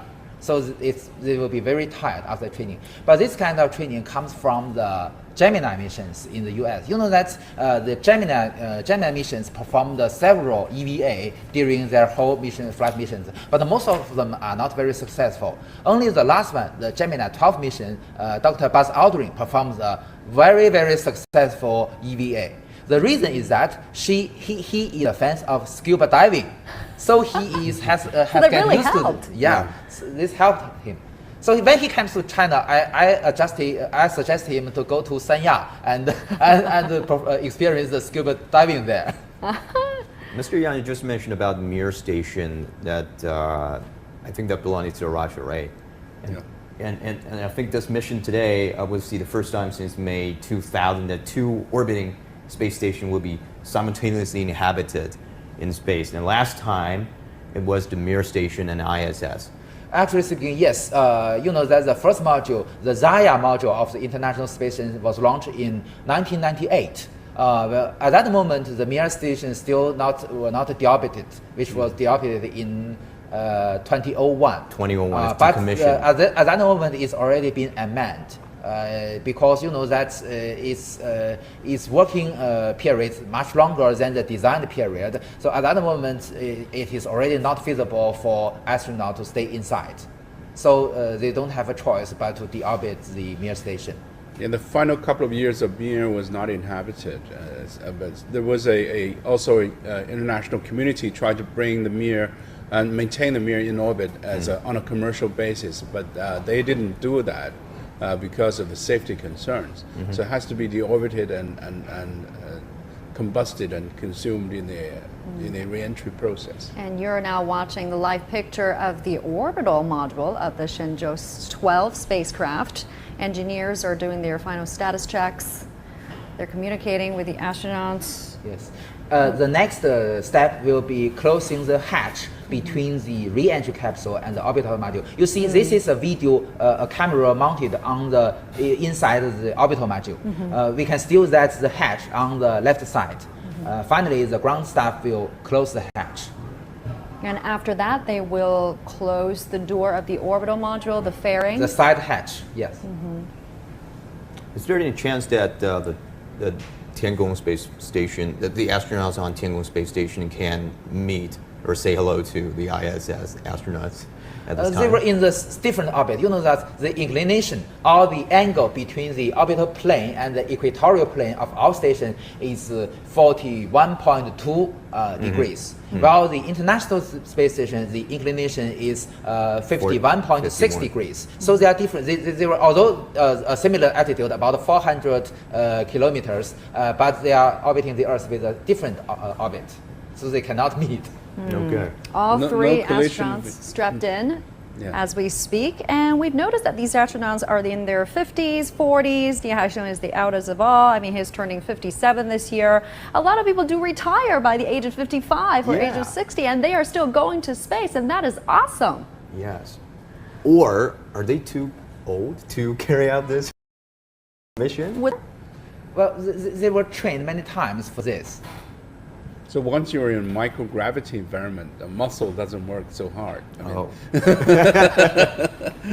it's the mental, it's the that knowledge. won't bother them. Yeah, the knowledge that brings everything together. And you have robotic arms outside the station. You have all the mechanical things, and you have microgravity environment. And I think there are also astronauts that over 60. In the US and other countries are still performing well in outer space. So it's a physical fitness that's very important. So there's no standard. There's no standard. No standard for the age of the astronaut. Even though we are considering future to send scientists to outer space because that's more fitted for the experiments. But other than that, there are certain selection criteria for astronauts, right? They have to be of a certain height. They need to have a degree. They need to pass certain physical and psychological tests, like you mentioned, Mr. Xu. Their height usually limited for astronauts, usually limited to 1.72 meter. So they're conducting the final check before they close the hatch, and they have already removed the plate to slide the astronauts in. The ground staff is preparing for the closing the hatch. All right, a major move coming up. The engineer is about to close the hatch connecting the orbital module.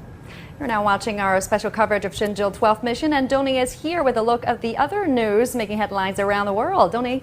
Indeed. Well, you have a very nice module there on the desk, and since Shenzhou's 12 is still on the Earth, and so are we, so let's take a look at what's going around in the world. A day-long summit in Geneva between the presidents of Russia and the United States wrapped up early on Wednesday, and on the agenda was everything from cybersecurity and human rights to the environment. Although both agreed progress was made over diplomats returning to their posts, stark differences still remain over a host of other issues, including China. Now, Tony Waterman has more from Geneva. President Biden struck a realistic but optimistic tone at the end of this meeting. He said his talks with the Russian president were good, that they were positive, and that there were no threats issues. This is really echoing what we heard from Mr. Putin himself, who called these talks constructive. This is notable because even until the very last moments, there was concerns that there would be a lot of animosity in the room when these two presidents met, because there was a lot of tough issues that needed to be addressed. But at the end of the day, they were able to reach agreement on a few issues, most notably on cybersecurity. They're going to put together working groups to discuss this issue of making the internet safer from hackers. Of course, a big issue for the United States, which has concerns over election meddling, also a series of attacks on vital infrastructure in the United States. And President Biden said that he did present President Putin with a list of 16 critical pieces of infrastructure that he believes should be off limits. Now they have to find some common ground on that list. They also made some progress on a new arms control agreement. They are going to have discussions on the new START treaty. This is something that was just renewed in February for 5 years. Perhaps they will expand that to include new types of emerging weaponry or new types of emerging technology that can be used in warfare. They also agreed to return ambassadors to each other's countries. I did what I came to do. Number one, identify areas of practical work our two countries can do to advance our mutual interest and also benefit the world. So a little bit of progress made, but when President Biden was asked whether he believed that Putin would change his behavior, he said he was not confident. The real test, he said, is going to come in the next 3 to 6 months to see how things progress, see how these conversations progress, and also see how Russia acts towards the United States. Tony Waterman, CGTN, Geneva. Now, a Palestinian woman was shot dead in the West Bank today after attempting to ram Israeli soldiers with her car and attack them with a knife. And earlier, Israel and Palestine had conducted their first round of exchange of attacks since a ceasefire ended 11 days of deadly fighting last month. Israeli aircraft struck Gaza today in response to incendiary balloons launched from the Palestinian enclave. And Hamas' initial attacks from Gaza on Tuesday occurred a few hours before a march by far-right Jewish nationalists took place in East Jerusalem. And the rally celebrated Israel's annexation of East Jerusalem in 1967. Stephanie Fried has more from Tel Aviv. Well, they're taking a quick news break here. Forgive me for the quick delay. They're coming back here. It's a family member's birthday, so I was upstairs helping prepare some dinner here while monitoring on my phone. But first of all, thank you, Johnny, so much for that support. Yes, it does look like they have some extra room in there. I think he's saying about 4 centimeters. Yeah, it looks like just a little bit more room, which is nice. They look a little more comfortable than the Soyuz do. But they're quickly going through some world news. This is really their big news station in China. This isn't just like a SpaceX stream type of thing for them. So we're going to hang out and answer some questions. If you are new, welcome. My name's Zach. I'm the host here at the launch pad here at the pad. We try to cover everything space, space flight, space engineering, and that should have been muted. Yes, it should be. Let's try that again. Good catch there, Tubular. Thank you, Johnny, for your support. Forgive me for being a slight delay jumping on the camera here. It's a family member's birthday, so was on my phone monitoring the chat and the stream, but also helping prepare dinner. But I am back, and we'll keep an eye and bring back obviously those live views once they come back. We'll be answering your questions, so make sure to send those in the chat, and we'll be answering those. If I haven't met you digitally through this way, hello, my name's Zachary Albert. I'm the host here at the launch pad. Here at the pad, we cover everything space, space flight, space engineering, and the future of space and STEM. And you're watching our live launch coverage of Shenzhou. Always say that wrong. I think that's right. 12, the first crewed mission to the new Chinese space station. We're so excited to have you guys here with us today, tonight, depending where you're watching. Let us know in the chat where you are watching from. We want to see where everyone is. And if you're new, let us know. A couple things to get out of the way. If you're interested in supporting the channel, you can join us over on Patreon. Our YouTube memberships are going to be launching here in probably the next few minutes as well, so you can check those out. Or, of course, you can use a super chat or super sticker. That all goes right back into helping support the channel. Also, you can join us on our Discord. The link is in the description. Our Discord is open free to the public. Anyone can join. I am live in there right now in our live comms channel, so you're welcome to join that. If you do join our Patreon or YouTube memberships, you will get some exclusive Discord channels as well. But let's get right into the questions. That's enough selling the channel. But Tubular, do you know about the future plans the Chinese have, or follow rocket designs or crew capsules? Will they become bigger? They do have some plans for larger vehicles. We did a video, it was probably about a month or so ago. If you scroll back, China talks about some new vehicles. I think we did a flash update on them. They're doing some ideas that a lot of people are comparing very directly to a Falcon 9 as well as a Starship option that they're in the early plans for. But they do need bigger vehicles should they want to go to the moon or beyond that, which they talked about a very little bit this evening here. Ken, appreciate the launch coverage, the Chinese one. Absolutely, Ken. We try to cover everything. We're full team space. Anything happening in space, if it's peaceful and it's helping exploration, is key. And we will always try to bring that. Shenzhou. Okay, good to know. Netherlands. I'm in Canada. I know we've got some people in New Jersey. We've got some other states in the U.S. as well. So let us know where you're watching from. If you have questions, you can drop those in the chat as well. If you haven't yet, take a brief moment. You can check out our video from earlier today about the big Russia-China announcement with the announcement of their new lunar research base station type thing on the moon. We dive deeper into that. They've finally released some official renderings of what the lunar base will look like. So definitely check that out. That should be also on your recommendeds for this video. It's a quick watch, about 7 minutes, and takes you through everything that was announced today. Yes, Mark, I believe a 4-person capsule too. Yeah, they're looking at doing a 4-person capsule. Possibly, I believe it's on the Long March 9 that they're looking at doing that. We got Texas with Ken. Keith's in England. And we got what time is launch? We are currently sitting at about T-minus 90 minutes until we are expecting liftoff of this. They haven't put a countdown clock on the screen just yet, but hopefully we will get to see one of those in the near future. But liftoff is scheduled, I believe it's 22 minutes after the hour. Yes. So 1:22 UTC or 9:22 Beijing time, which is, let me do that math, 9:22 p.m. Eastern, 6:22 p.m. Pacific. So many time zones to do. It's funny. China actually covers 5 time zones, but they only use 1 time zone just for ease of stuff. So Mark's from the Hoosier State of Indiana. Well, good to see you, Mark. It's good to see you in here. And thanks for supporting it here. It looks like they're starting up their coverage here. I am in the chat answering all your questions, so keep them coming. We're going to listen back in, and I will start live commentary as we get a lot closer to the launch. You're watching our live launch coverage of China's return to space with crew here on the launch pad. Let's listen in. Duration. Well, this is also a new challenge for our astronauts. You know that stay in space, if you stay there for only 1 month, comparing with 3 months is a different matter.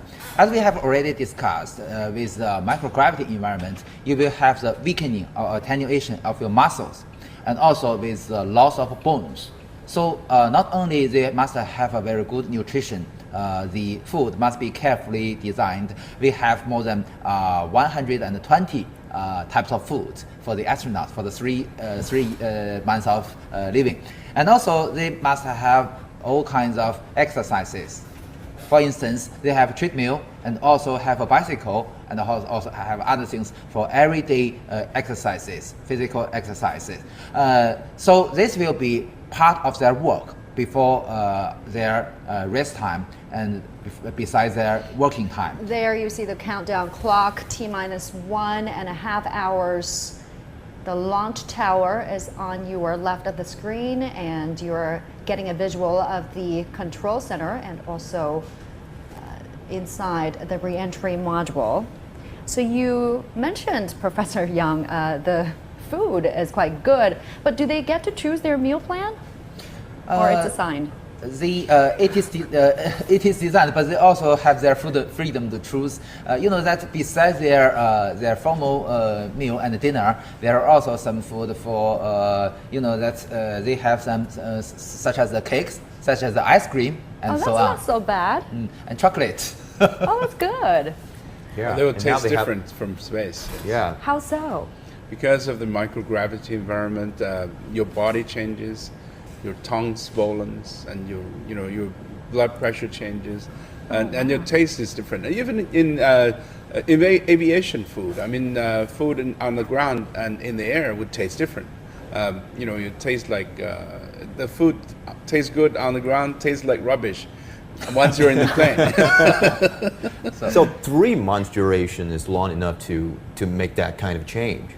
Yes, you can experiencing loss of muscles. Loss of muscle can occur in a week.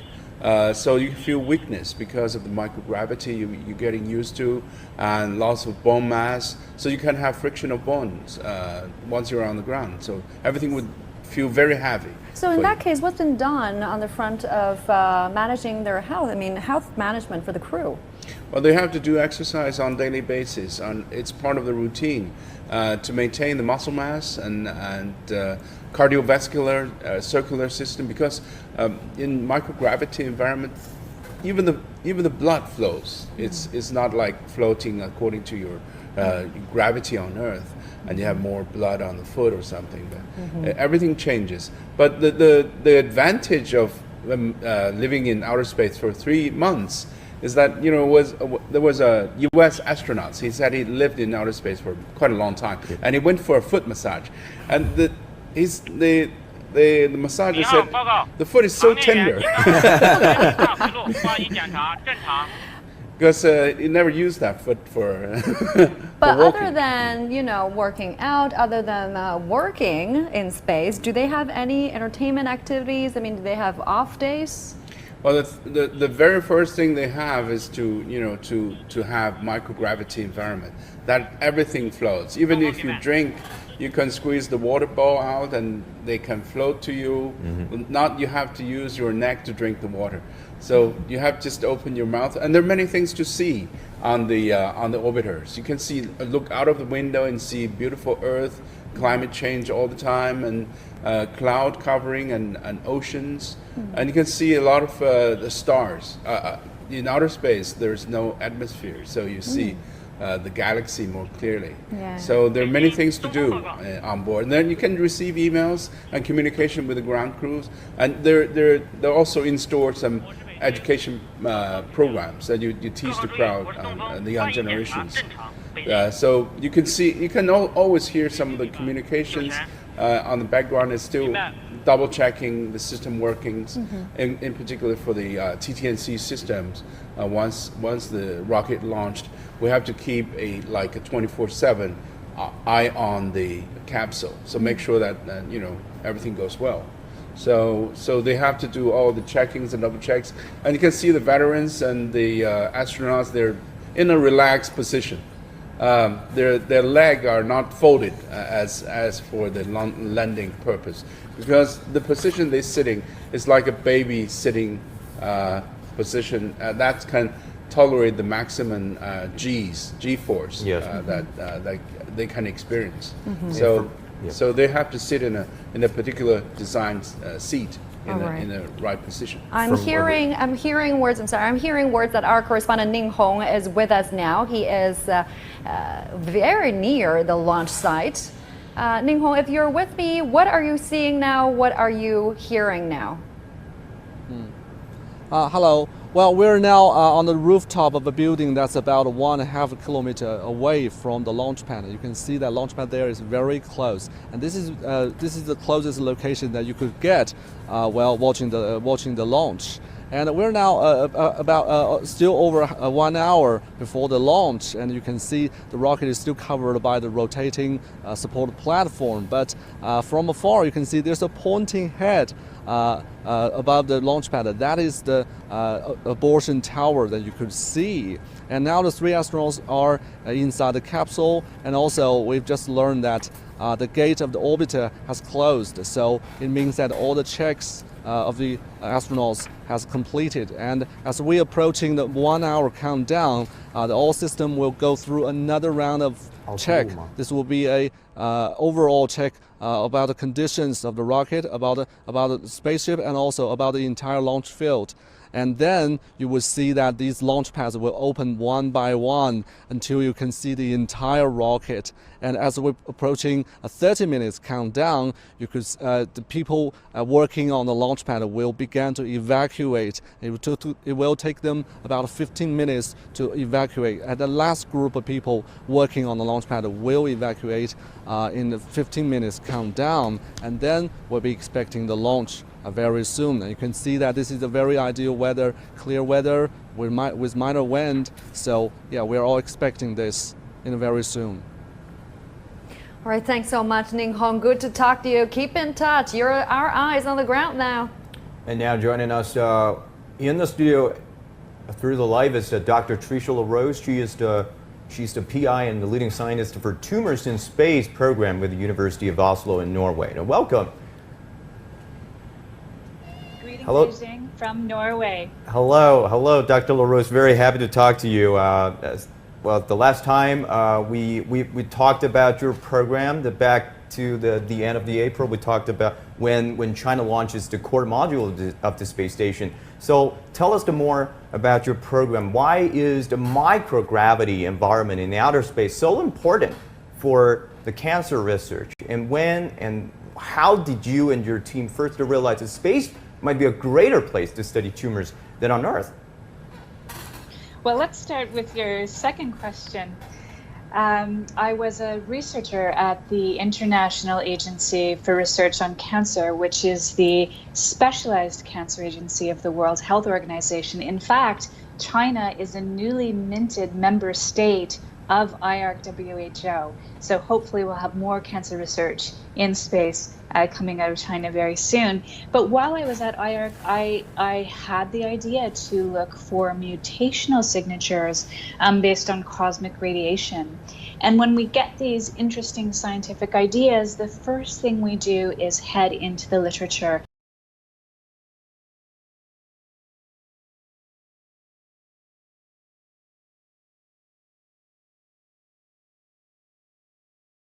Shenzhou 4 mission, and they found, and they were the first team to find this, they found that the microgravity environment can switch our genes on and off, gene expression, and that gene expression may be linked to slowing or stopping the growth of cancer. And so this was really a seminal piece of evidence coming out of China on a Shenzhou 4 mission that led us to put together a fuller cancer research profile, which is tumors in space. Well, Dr. LaRose, your program has been selected as one of the 9 science experiments on board of China space stations. How will you carry out, how exactly will you carry out this experiment on the space station? Will you need... Exactly. Yeah, and will you need the astronauts to help you out this? And will you need to train them how to manipulate this? I'm laughing because a research portfolio like this takes years to develop. So how exactly we'll do it, we're still figuring that out. But we are sending organoids to space, and these are very different than anything that's been done before. We're actually taking real tumors from cancer patients. So they're 3-dimensional tumor tissue, and we're sending that to space. It's the first time it's ever been done. But because we're doing something so new, we actually have to build the hardware, the spaceflight hardware, to hold our experiment right from scratch. And so we plan to have this experiment fully automated, but certainly the astronauts will need to be familiar with the experiment, need to understand the hardware, step in case something goes wrong with the hardware and it needs to be fixed. And as I heard in your earlier conversation, we have some veterans that are on the launch pad right now, and most certainly I'll have all the help I need from the crew once Tumors in Space finally does launch. Dr. LaRose, have you ever carried out this experiments in the previously on other spacecraft or in outer space?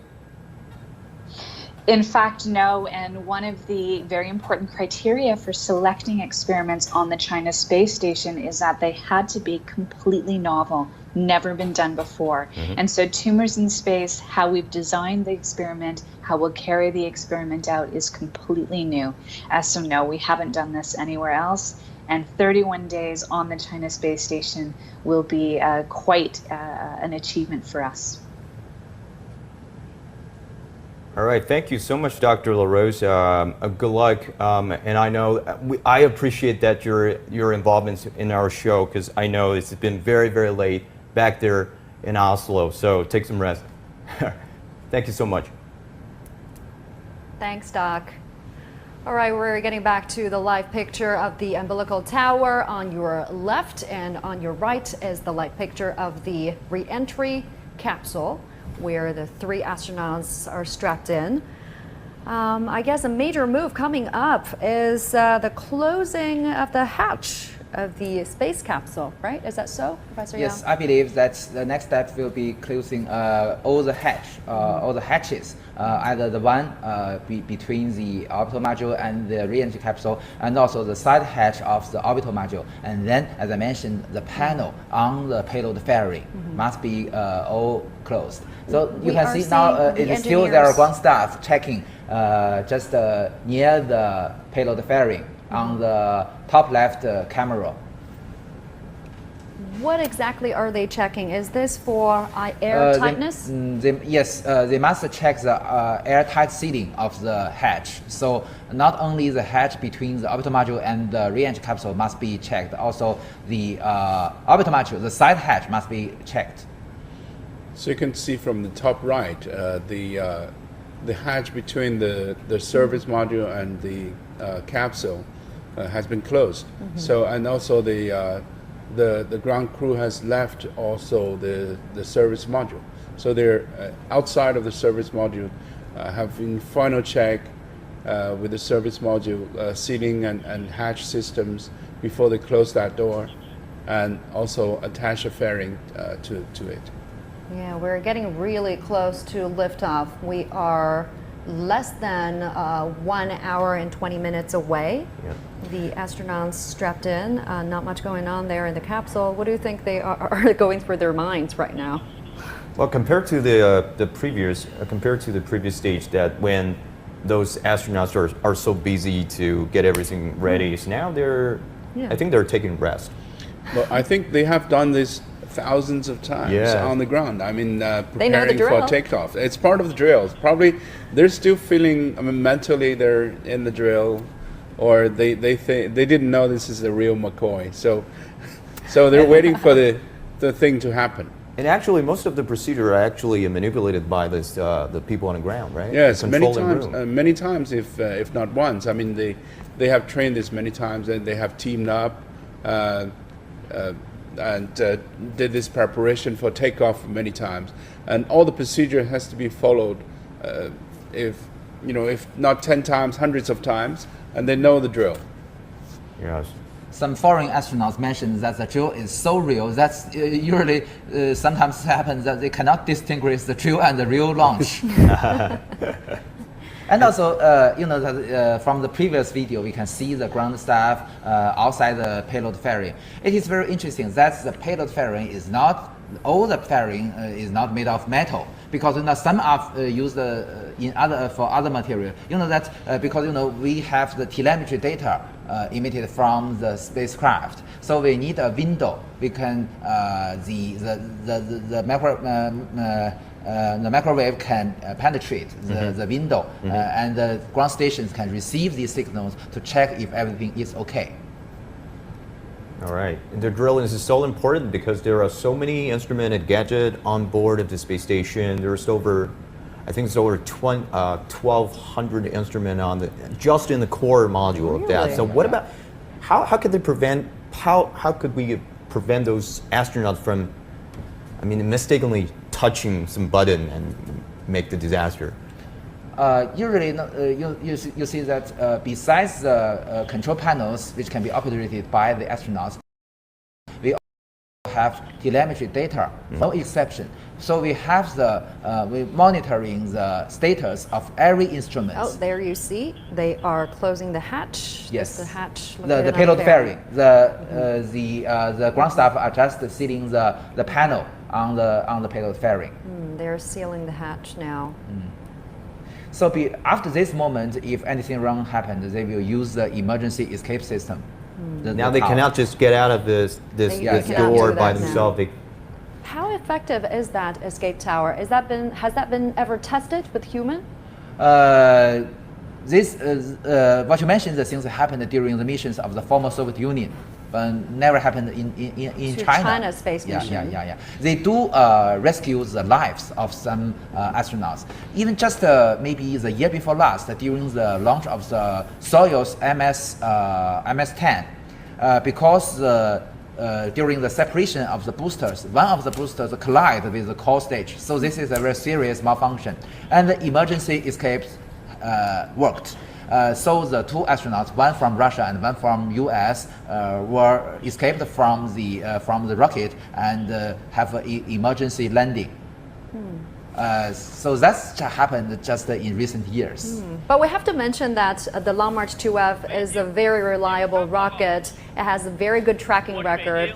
It has launched 14 times with 14 successful launches and 0 failures. So overall, the reliability is quite good there. But the Launch 2F is still using a toxic propellant, as you just mentioned. That exactly is, toxic and corrosive. Why can they just change into the more environment-friendly propellant? As we have discussed, the the Launch 7 has a potential capability to become a human-rated launch vehicle, but we still need some improvement. For instance, we should add the malfunction detection system and also the emergency escape system to this rocket. So if that improvement has been done, it can be used as a human-rated launch vehicle to launch, as we discussed, the new generation spaceship, to launch 6 to 7 astronauts to our station. I think the simple answer is safety. It's more safe to use the conventional fuel because the number of times you flow, the Long March has flown more than 300 times. It's a reliable engine.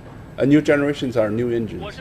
So it's full reliability that we use the conventional fuel to increase the safety of the launch vehicle. And we're hearing something going on in the comm system. What do you think they are going through right now? What kind of the chief commander, that's the launch is not only a task of the launch vehicle and the spaceship, but a huge system, including the launch site system, the telemetry and the tracking system, and other systems. So the chief commander must check if everything is okay, including the space tracking ships and the rescue teams. You know that during the launch, if some emergency case happened, we also have rescue teams along the downrange of the rocket and also even in the sea. We have a rescue fleet. So in some cases, maybe the spaceship will splash down in the Yellow Sea. So we have a rescue team. So they must also be checked. Their status is okay for the launch. And also the weather condition, the wind is also a very considerable factor to decide whether we should perform the launch or not. So these tracking teams, they're all over the country, right? In Beijing? Not all the country, but just along the downrange of the rocket, the ground track. And also we have a space tracking. Water. There's a spaceship, there's a vessel in the water tracking. Exactly, the rescue fleet. And also we have space tracking ship, the Yuanwang space tracking ship at some critical point. You know that today the Tianlian data really satellite have a 100% coverage for all the flights of the Shenzhou spaceship. But still, in some critical point, we need some ground support, such as the ground stations in Weinan, in Qingdao, along the track of the Long March 2F. And during the separation of the Shenzhou spaceship and the end stage, we also have Yuanwang space tracking ship to monitoring and also gather data, such as the videos from the cameras mounted on the spacecraft. Well, tell us more about the relay satellites, what we need to Tianlian relay satellites, and I think many other countries are still using their own relay satellites to establish this kind of communication between the spacecraft, the people on the spacecraft, and the ground controller. So why we need that kind of a satellite? How does it work? Even with the help of our stations outside China, in other countries, the coverage of the T-minus 2 hours countdown. So still some check-ins were performing. We're still collecting the data. Yes, exactly. We're actually about a little more than 1 hour to go. It's T-minus 1 hour and 9 minutes. That's the countdown clock from the control team. Yeah, they're just still collecting the data from 2 hours ago and to make some analysis. So the commander is asking different part of the mission, different system, if they are being okay. And once the astronauts are up there, how will the waste be managed? Yes, it will be put it back to the cargo ship. Oh, and then? And then it will be dropped back to Earth and disintegrate during the re-entry process. And about space debris, what's been done to manage those? Oh yes, you ask a very good question. I mean, Professor Yang mentioned there what we call system engineering. There are 7 or 8 systems that we combine into one mission. He mentioned about the ground launch site. That's one system. Yep. Fuelings and everything. And TTNC, that's another system for communications and trackings. Life support is one system. launch vehicle is a system, and space station is one system. So when you talk about space debris, there are more than 100,000 registered space debris in outer space that's circling at a very high velocity, and we have to build a model of this space debris, their orbit, their size, and their speed, so that to avoid the whole process of launching and docking and rendezvous to meet up with the space debris. And sometimes we have to conduct maneuvers to avoid the space debris if it's a passive one. So space debris is one major issue, a major concern of the manned missions.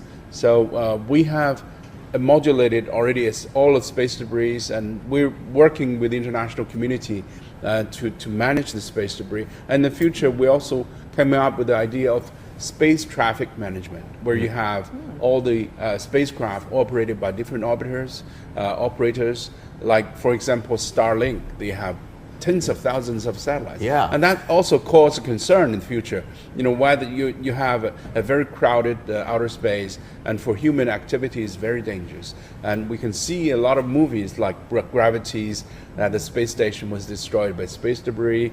So that is not a threat. That's a real threat. It's not just speculations. So space debris is very important for human missions.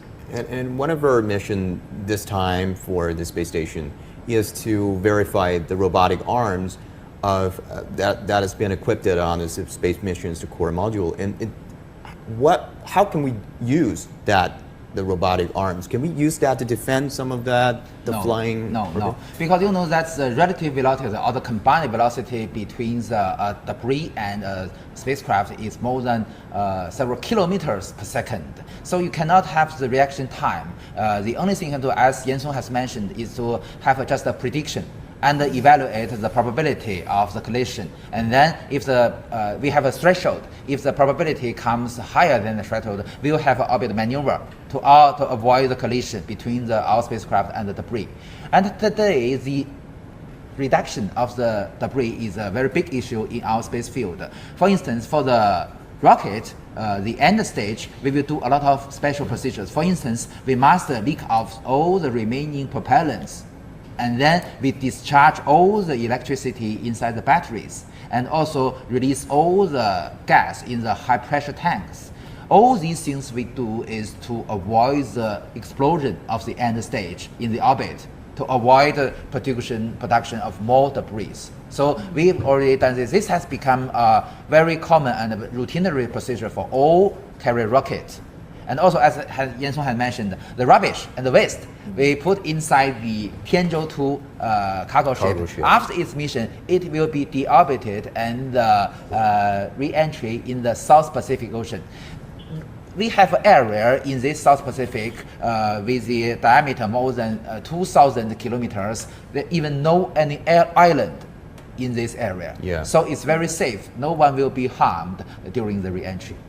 Because either the Tiangong spaceship and other things we should perform this controlled re-entry is too big, and the debris cannot be burned out during the process. So maybe some pieces will drop onto the ocean surface. That's right. It's very important you mentioned that, because there are concerns from people that these... In the beginning of the May, some articles are talking about a re-entry of the Long March 5B's core stage.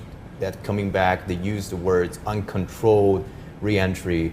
What do you think of that? That's not a big problem. You see that although the core stage, yes, it's very big, but you know that it's not made for thermal protection. So all the parts, more than 90% will be burned out during the re-entry. Only some very, very small parts, for instance, some of the nozzles of the rocket engines, maybe that can have a very high thermal protection with resist the high temperature during the re-entry. But these are only very small parts. The other thing is the coverage. You know that the probability of landing, hitting something on the ground, the possibility is very low. You know that more than 70% of the ocean, of the Earth's surface is covered by the oceans, and even on the land, only a small portion is populated.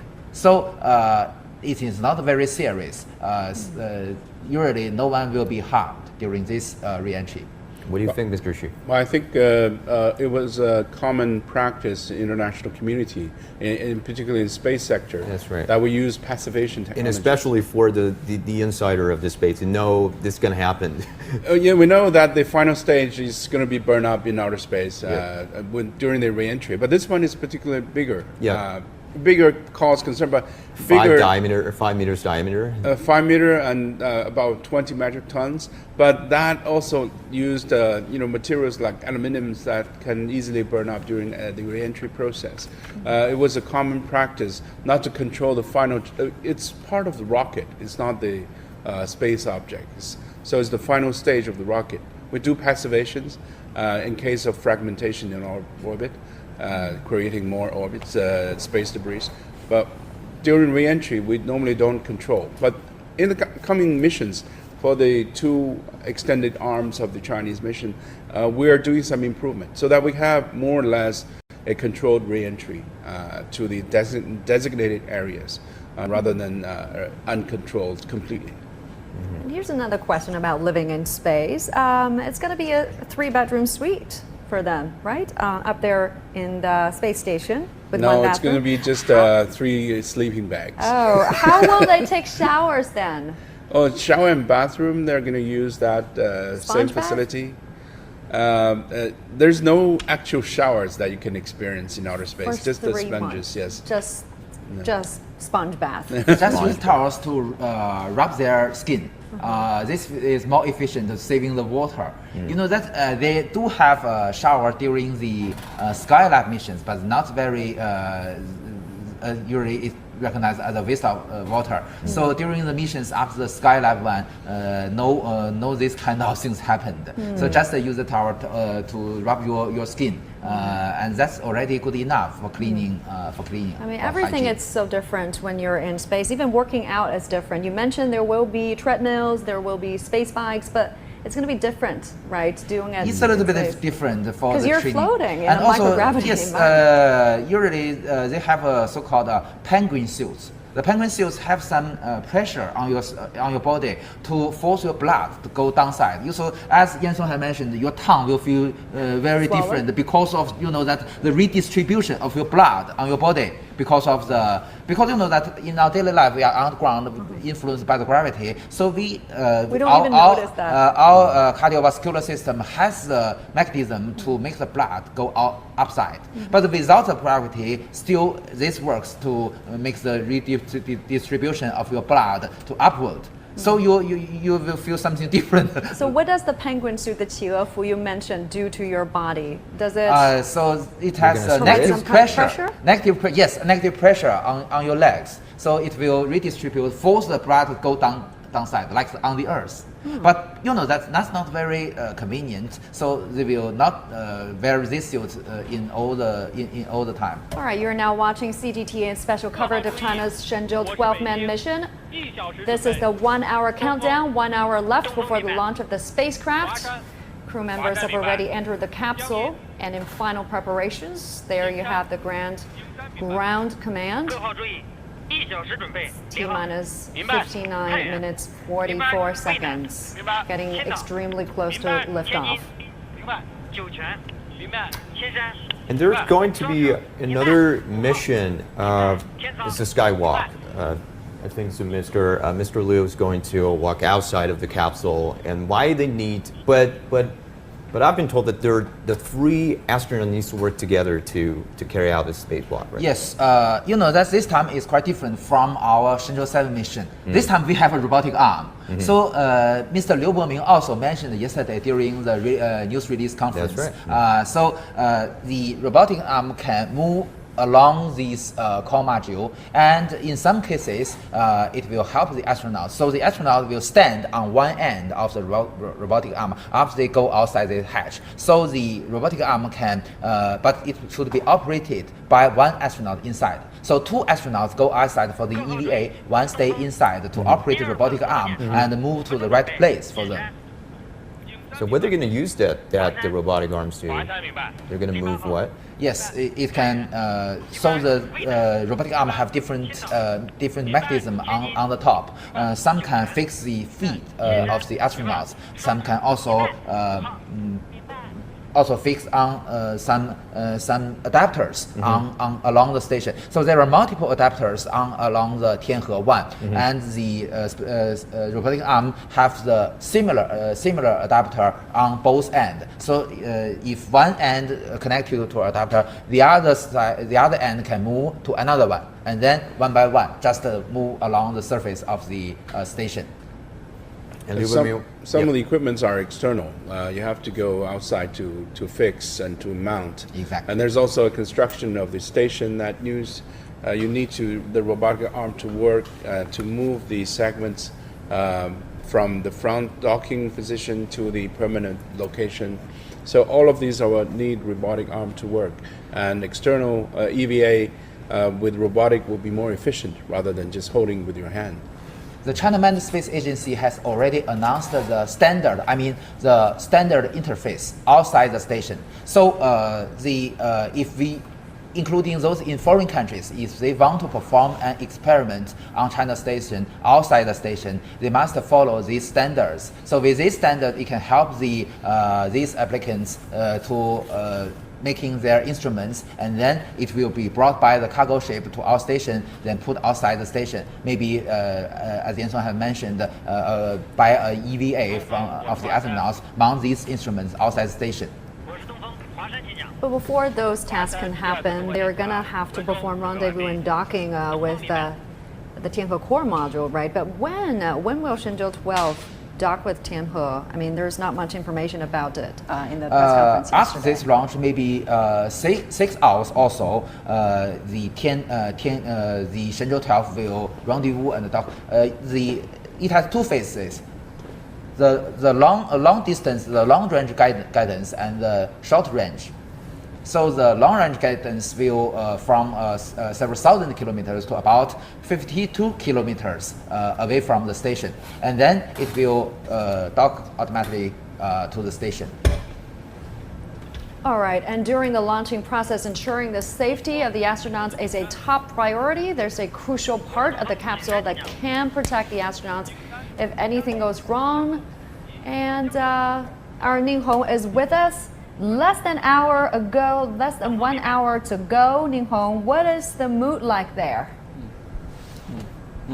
Well, now we're in 1 hour countdown, and there's a loudspeaker here on this rooftop that broadcasting on and on, telling people in this launch field about the progress of the system check that is going on. And from what we know, that all system is in good condition.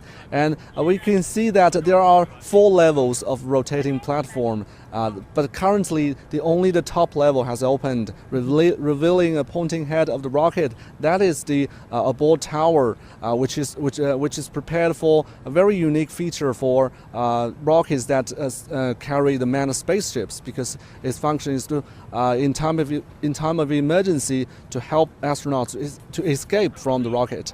And in 3 seconds, this abort tower will bring the astronauts away from the launch pad to a place where about 1.5 kilometers away, and then the parachutes will open and the astronauts will safely land. That's prepared for in time of emergency, while the abort tower will be functional between 900 seconds before the launch and 120 seconds after the launch while the rocket is lifting off. And also, what we're expecting here is that these rotating platforms will open one by one. And a new update is that people helping to maintain the manned spaceship has left the launch pad, which means that while all preparations inside the spacecraft Shenzhou 12 has completed, and now the astronauts could communicate with all systems independently. And also, what we are expecting now is that we're approaching 30 minutes countdown. Then people now working at the launch pad will begin to evacuate, and it will take them about 15 minutes to complete evacuation. And then it will enter the ignition phase. And we are all expecting this moment because it is really an honor to be here to witness the history. And from this moment on, there will be astronauts heading out from this launch site, routinely heading for China's space station, which is a really, really good progress. Yeah, that's the moment we've been waiting for, entering a new era, the space station era, isn't it? Thanks so much, Ning Hong, joining us live on the launch site. Well, talking about a skywalk, Mr. Yang, I think, well, those astronauts been harmed by the cosmic radiation? I mean, the radiation belt was just 600 kilometers above the ground, which just means it's just 200 kilometers higher than their orbits. And that radiation belt is not evenly distributed. And some parts of that belt has been fallen down, probably has been drowning into the orbit where the Tianhe is orbiting. You are correct, but you know that the EVA usually performs at most maybe 5 to 6 hours. So although, as you mentioned, the South Pacific region, the South Atlantic Ocean, this has an abnormal distribution of the magnetic field, so the radiation may be lower down than this Euro level, and usually the astronaut maybe feel some flares on their retinas. So this shows that the radiation, the dose increased in this region. But usually, you know that the orbit, the spacecraft, the station orbiting the Earth, 1.5 hours each time. So usually we only stay a very small portion in this area. So that will not have a very serious influence to the astronauts. And the 6 hours, you are correct. And this 6 hours EVA, it will have more radiation than inside the station because no protection of the cabin is made of metal, so that's provide a very good protection from the radiation. But the EVA, so they cannot stay there for longer times. And you know that the Earth is the low Earth orbit station is protected by the magnetic field of the Earth. So in the future, if we can walk on the moon, it will be a very different matter because you know that is the moon is far from the magnetic field of the low Earth orbit. So if anything, if they have a burst of the sun's activities, we must dealing with these kind of issues to protect the lives of the astronauts. So this is a very good point. If you're traveling from Earth to Mars, radiation is the biggest hazard so far. So you have to, design the spacecraft in such a way that you have your own gravity field or something. So otherwise, you're exposed to the strong radiation plasma from the sun, and you would not get to Mars safely. So it's not an easy job. Exactly. Some of my colleagues from ESA, they have some study. The European they say Space that Agency. for the whole lifespan of the whole career of an astronaut, the total dose he or she received must no greater than 1,000 millisievert. And that translates into how many hours of EVA? That depends on the environment. If you stay in the low Earth orbit, maybe a very longer time, because in the low Earth orbit, as Yang Zhao has mentioned, the radiation is not so serious. But if outside the low Earth, far from beyond the low Earth orbit, such a lunar mission, even in a lunar base, or the missions to Mars, the radiation belt. so there are some things that maybe with traditional propulsion system, chemical propulsion system, we need more than 1.5 years to go to Mars and go back. So maybe during this process, if you don't have a very good protection for the astronauts, maybe it's not feasible. So also there are some saying that we should perform a Mars mission within maybe 1 or 2 months with the help of nuclear reactors. With the nuclear engines, maybe it can be much more faster. So we can go to the Mars maybe within 1 or 2 months and then go back. So the station, which is 400 kilometers above the Earth, is still relatively safe and still in the magnetic field. Even the moon is still part of it, still in the magnetic field protection areas of the Earth. So the solar wind and solar system doesn't affect too much. But once you're outside of the lunar Earth cislunar areas, you would be exposed to solar radiations. But 400 kilometers is the altitude that is designed for relative safety and for efficiency. So like you said, 400 kilometers, the Shenzhou 12 space ship will be heading to that orbit, also will be at the height of about 400 kilometers. Yep. How difficult is it to dock and rendezvous in orbit at such a height? Docking rendezvous takes a lot of challenges. As Professor Yang mentioned, there are long distance alignment and short distance alignment, and also automated dockings and fast dockings. There are many systems that we have already tried out during the previous Shenzhou missions.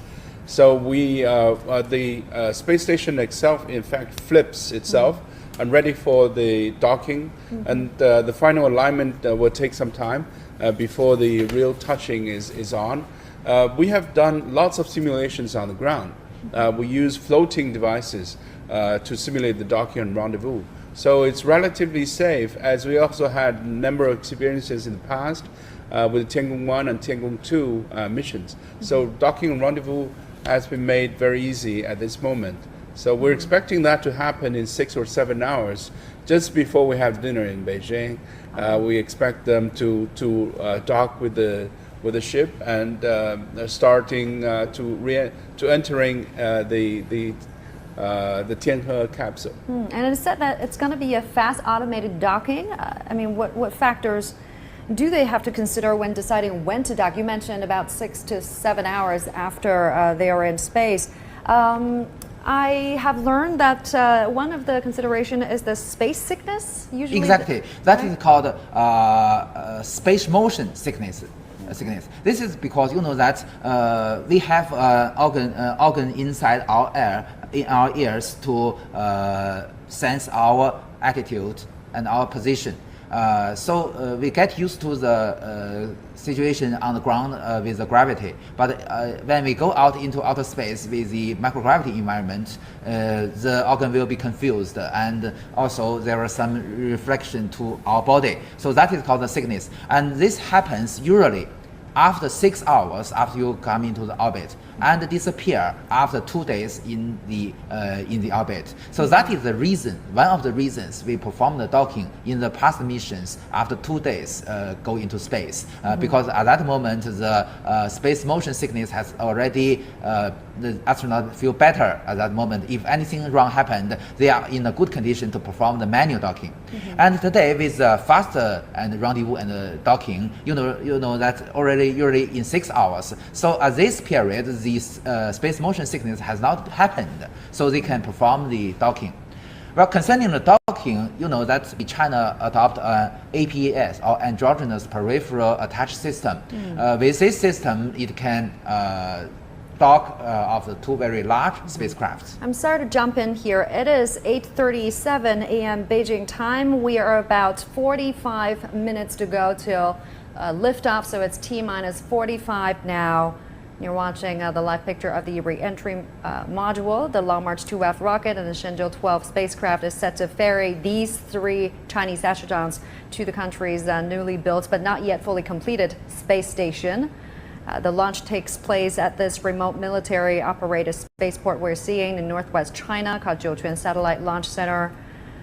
The launcher and the crew capsule has already been put together.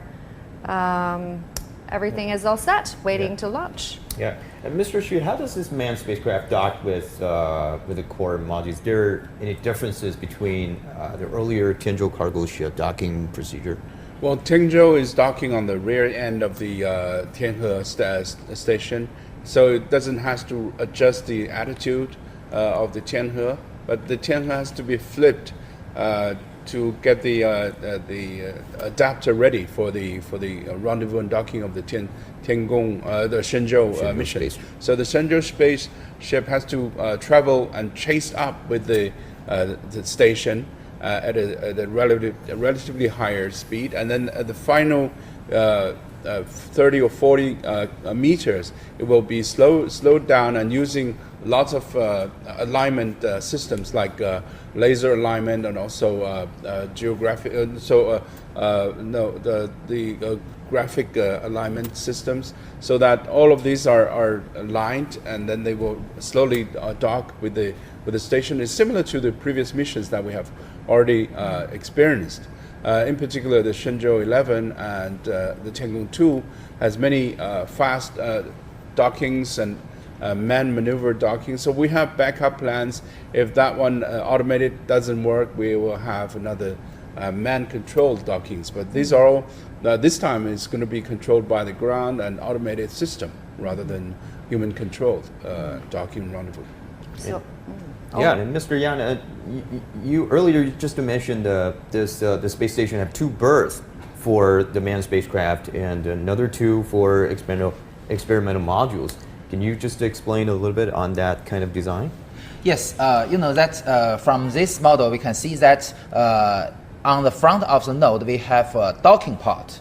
With the docking port we have multiple devices, such as, for instance, we have the transponder of the microwave radar. You know that the microwave radar is mounted on the orbital module of the Shenzhou spaceship. It can measure the relative distance, relative velocity, and also relative altitude between the 2 vehicles. And also this radar can act as a communication link between the 2 vehicles. And besides that, we can also have a LiDAR and optical sensors for the docking system. So you can see that the docking system is very, very complex to measure the relative parameters between the 2 vehicles to ensure the safety. But for the berthing port, all these are omitted to be simplified. And you know that we only need to connect the two modules together with the berthing port as the experimental module as the permanent part of this station. So it's different.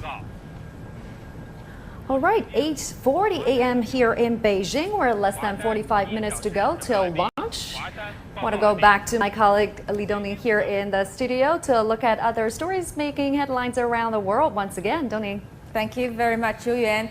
Now let's go to Geneva again, where a day-long summit between the presidents of Russia and the United States wrapped up early on Wednesday. And on the agenda was everything from cybersecurity and human rights to the environment. Although both agreed progress was made over diplomats returning to their posts, stark differences still remain over a host of other issues, including China. Now, Tony Waterman tells us more from Geneva.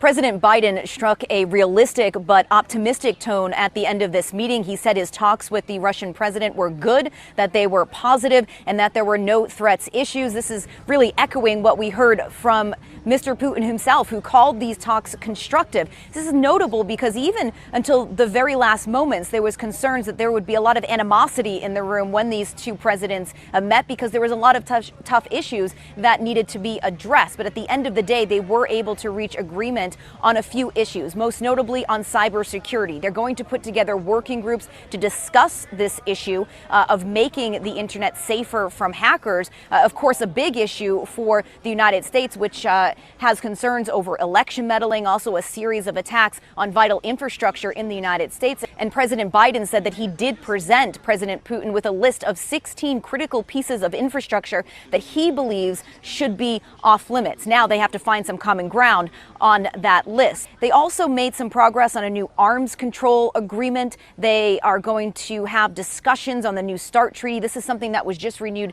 in February for 5 years. Perhaps they will expand that to include new types of emerging weaponry or new types of emerging technology that can be used in warfare. They also agreed to return ambassadors to each other's countries.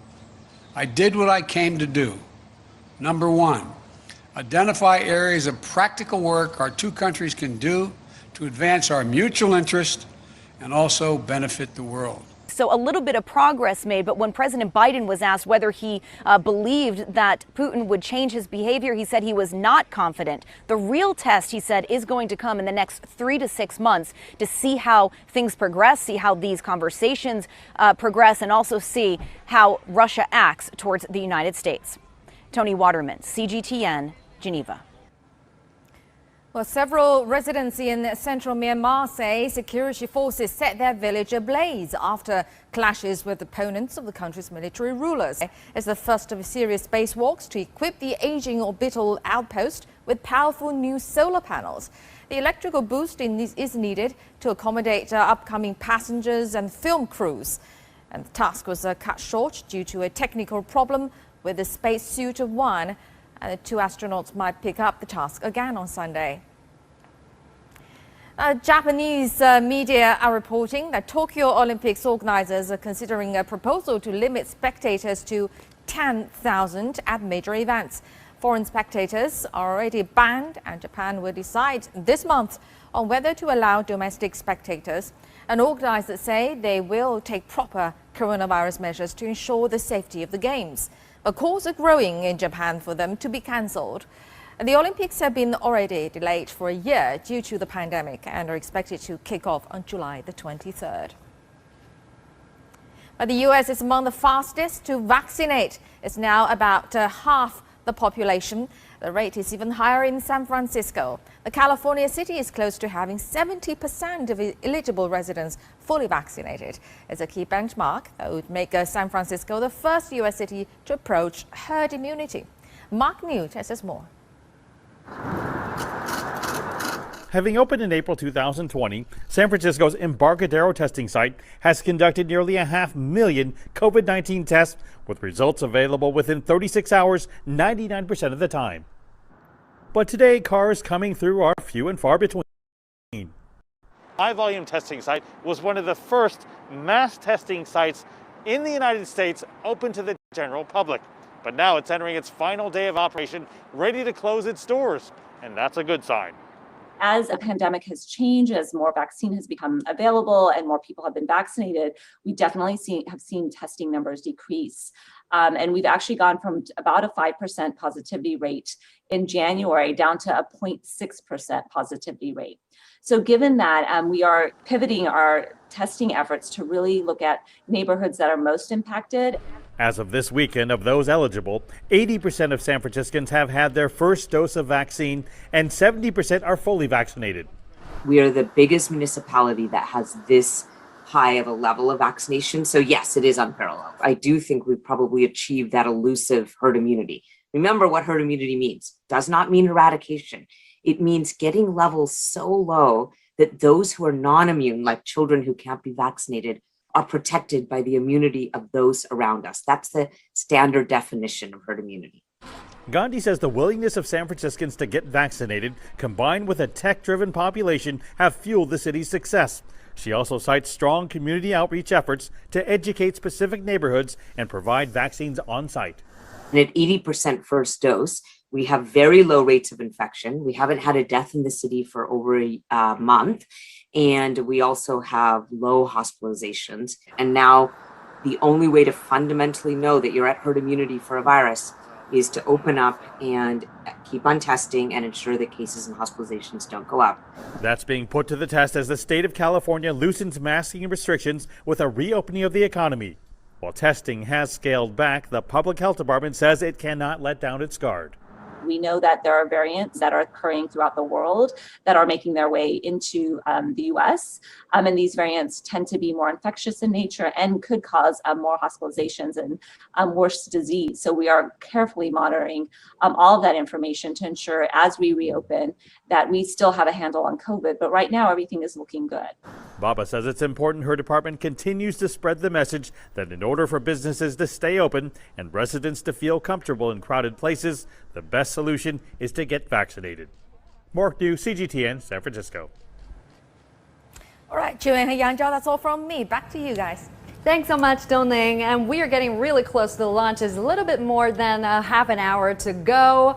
There you see the launch tower. Oh, I think the level 1 and level 2 of the retractable platform has opened. There you see the stage 1 and stage 2 of the rockets near the ground. You can see the side boosters right near the ground. Oh, well, is that okay? It's very close to see the whole rockets coming out of this. Yeah. So the final part that we're going to be open is the fairing part where they contain the astronaut itself. So they have to keep that part closed as for the last moment. Yeah, there you see the 3 astronauts. I think they're closing their eyes. They're resting for a bit. Yeah. Well, once they're up there, they will be away for a long time. They're 3 months. Do they get to call their family, maybe video chat? Do they have the chance to do that? They have a communication with the ground, but they, remember that they are circling around the Earth in a high speed, so their overpassing time is kind of limited, in particular to the Chinese territory. But they're using the communication to have video talks with their family members. But I'm sure that will be part of the scene that we're going to see in the future. Video communications and emails are routine. Of course, they can send data packages through the Tianlian and other system that is operational in orbit 24/7. But for video communications, it takes some bigger bandwidth and would take some time limitations when they're overpassing. And usually, what kind of personal belongings can these astronauts bring with them? Exactly. Yesterday, during the news conference, yes. The reporters asked the question to Mr. Nie Haisheng, asked what belongings he take, and he mentioned that he will show these during his mission in space. Very interesting. And you know that during the missions in ISS before, usually they take some cameras. You know that the most favorite entertainment for the astronauts is not like the Earth. The most enjoyable things for them is to observing the beautiful views of the Earth. You know that there is a module inside the ISS called Cupola. Cupola has 7 very huge windows to view the Earth. So it is the most favorite part for all astronauts there. In their spare time, they will stay there, enjoy the view, and also sometimes taking photos. Mr. Hatfield, the Canadian astronaut, also take photos of the Beijing, and he sent that photo to me. And also, I took photos of the ISS. So we took photos of each other with a distance of more than 400 kilometers. So that's a very interesting experience. Well, is there any windows on the China's space station? No, Chris Hatfield about the ISS. ISS. He has a chance to take photos of Beijing. I think we do have windows on the re-entry module. Once the fairing departure, you can see light from that small window. Yes, several years before, the CMSA also released some videos taken by Mr. Yang Liwei during his Shenzhou 5 missions, the beautiful view of the Earth. You may notice from this video that although most of the rotational platforms are open, there are some arms still connected or attached near the launch vehicle, because we still some cables and some pipes connected to the launch vehicle. We have signals, we have electricity supplies to the vehicle at this moment. And they will be detached, I guess, when we get extremely close. When near the launch time, the arms will also be open. That's right. Here is the final countdown, 30 minutes countdown. That is the command control announcing that T-minus 30. So we just have 30 minutes to go. So 11 missions overall for the construction of China's space station, 4 manned missions, 4 cargo missions, and 3 module launches. And we've already got the Tianhe core module and the Tiangong cargo ship up there. The complex has been running in orbit for some time now. What kind of tasks have they been performing since in orbit? You have already mentioned the Tianzhou 2. You know that today Tianzhou 2 is already attached to the station on the, as Yan Song have mentioned, on the docking port on the rear part. But after left the Shenzhou 12 mission, the Tianzhou 2 will first detached and then dock to the front part, because you know that we have refueling system. Both on the docking ports on the front part and the rear part, so we must check everyone. So the Tianzhou 2 is very important, not only because this, but we will also have other critical. All right, there you see another level of retractable platform. I think that's the level 2, a correction there, yeah. Level 2 retractable platform being rolled back. You will soon see the stage 2 rocket. And we're about to see the fairing. No, the fairing will be the last that's one. going to happen Will be the in last the one. end. Yes, And that's the stage. we just hear about evacuation order, I thought, from the controller. Yes, we just now we already heard from the commander, the chief commander, to check if they have mentioned the Qingdao station, the ground station, and also Huashan means the Weinan station. All these stations will monitoring the flight and also receiving the telemetry data from the launch vehicle. So these stations must be checked if the ground stations, the antennas are okay for this mission, and then it can continue. Yeah, there you see the second stage rocket. Dr. Yang, just tell us more about this, the second stage of the Long when March does 2F. it kick in?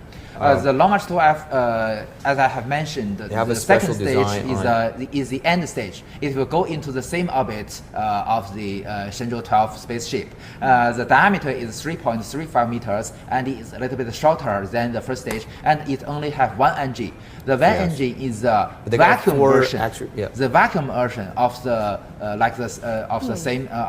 same engine on the first stage. Yeah, I'm sorry. There you see they are finally opening the last retractable platform, revealing the spacecraft. And soon you can see two Chinese characters on the spacecraft, making it different. I mean, on the rocket, making it different from other ones, called Shenzhen, the divine arrow, right? Yeah. That was named after, that was named by the former president Jiang Zemin in 2003, I guess. Exactly. After now the we can Shenzhou 5 see mission. the payload fairing. That's right.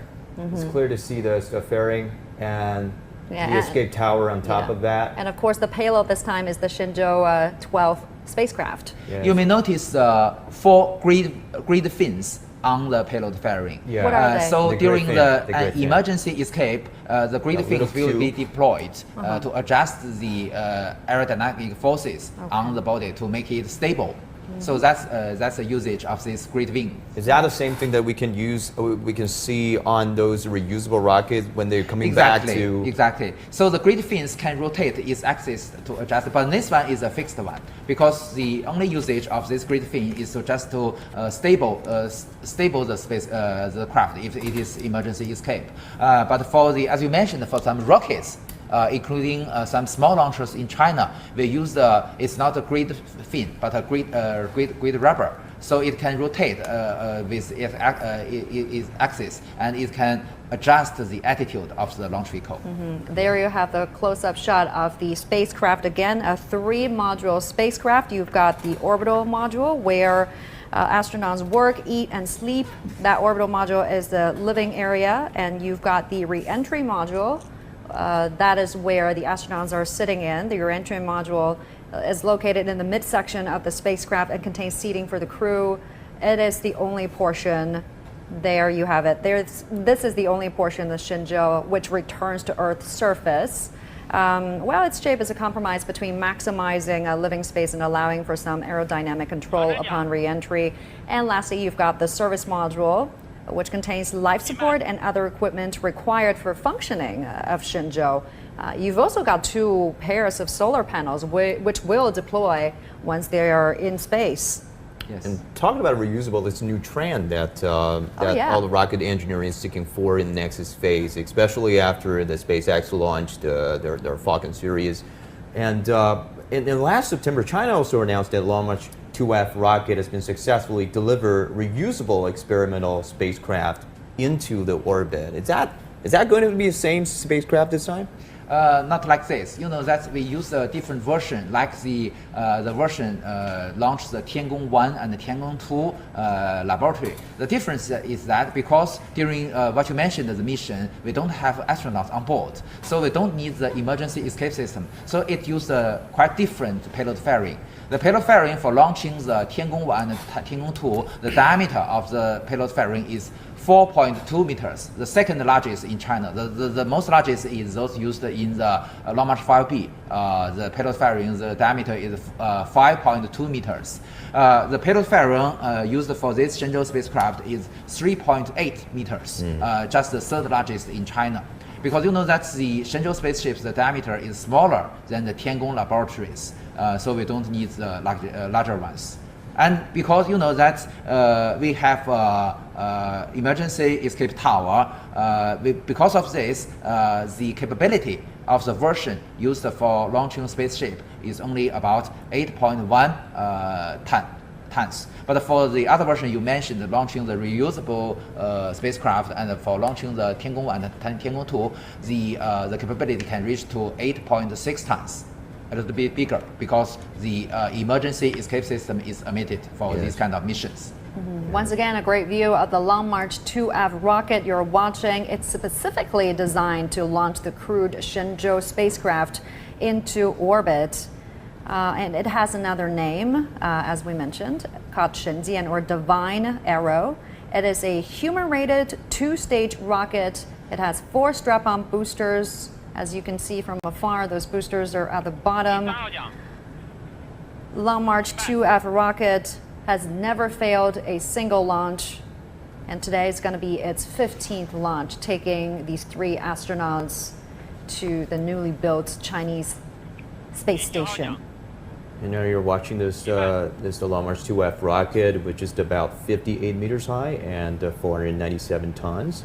And the Long March 2F is what has been called as 2.5-stage rocket. It consists of 2 3.35 meter diameter core stages and 4 2.25 meters diameter side booster, just as Mr. Yang introduced. It has 4 main engines. Each of them can generate 75 tons of thrust. And don't forget the side boosters, which could also provide some extra 75 ton thrust to each. So we combine them together, so over 600 tons thrust will be produced to power the rocket to launch off, allowing the Long March 2F to deliver some 8 tons of payload into the orbit over 200 kilometers above our head. And any upgrades to this Shenzhou 12 spacecraft that worth noting? Of course, there are some improvements.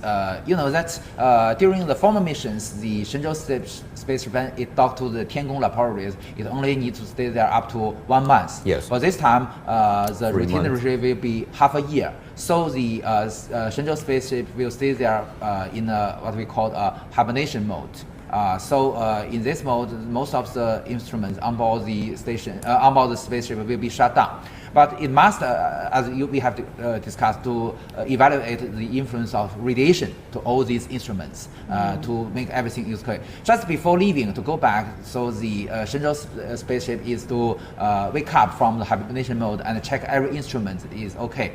And to fit this, we also have some improvement. For instance, the outside of the re-entry capsule, we have a different material covering the re-entry capsule, and also some configuration inside the Shenzhou space is also modified. For instance, we usually use water tanks on the in the orbital module in the former missions, but this time we only use some small bags because you know that we will go to the station and not necessary to have a big water tank. Yeah. So this can save a large amount of the mass, and we can have more some cargos to this in this orbital module. And also we're going to have the regenerates the life supporting system in the core. No. For the Shenzhou spaceship, because Sorry, it only 20 minutes to go. That's a countdown. Just wanted to mention that to our Yes. viewers. Go ahead, Professor. You know that the Shenzhou spaceship can only fly independently for several days. So not necessary to have a regenerative support, life support system. Only inside the station we use this kind of system because it also occupies a large volume and also have a very large amount of mass. Mr. Xu, any insight about China's own reusable rockets? Oh yes, we're doing. We're seeing a lot of international, especially SpaceX. They're doing a great job with the reusable launch vehicles, and they even recover some of the fairings. It's good stuff. I think what China is trying to do is that we have a state-owned enterprise that is working on reusable launching system. What we're currently using is what we call expendable launch vehicle. So that's going to be for single launch. And because of the toxic materials and the engine technology, we do not reuse those engines. The SpaceX engine is part of, in fact, the space shuttle engine. It's got Mullins. It's in fact designed for reuse. So we have two running parallel teams. That one is from the state-owned enterprise that is developing this technology, and the others are commercial sectors. We see a lot of newcomers from these commercial sectors. They're Some doing startups are doing their own. yes, the startups are doing a good job in experimenting this technology. I think it's a good beginning, but currently we're still in the process of expandable launch vehicle. Because of the manufacturing capacity we have, we're able to cope with the Chinese space program on that perspective. But we're doing this on commercial basis for reusable launch vehicle.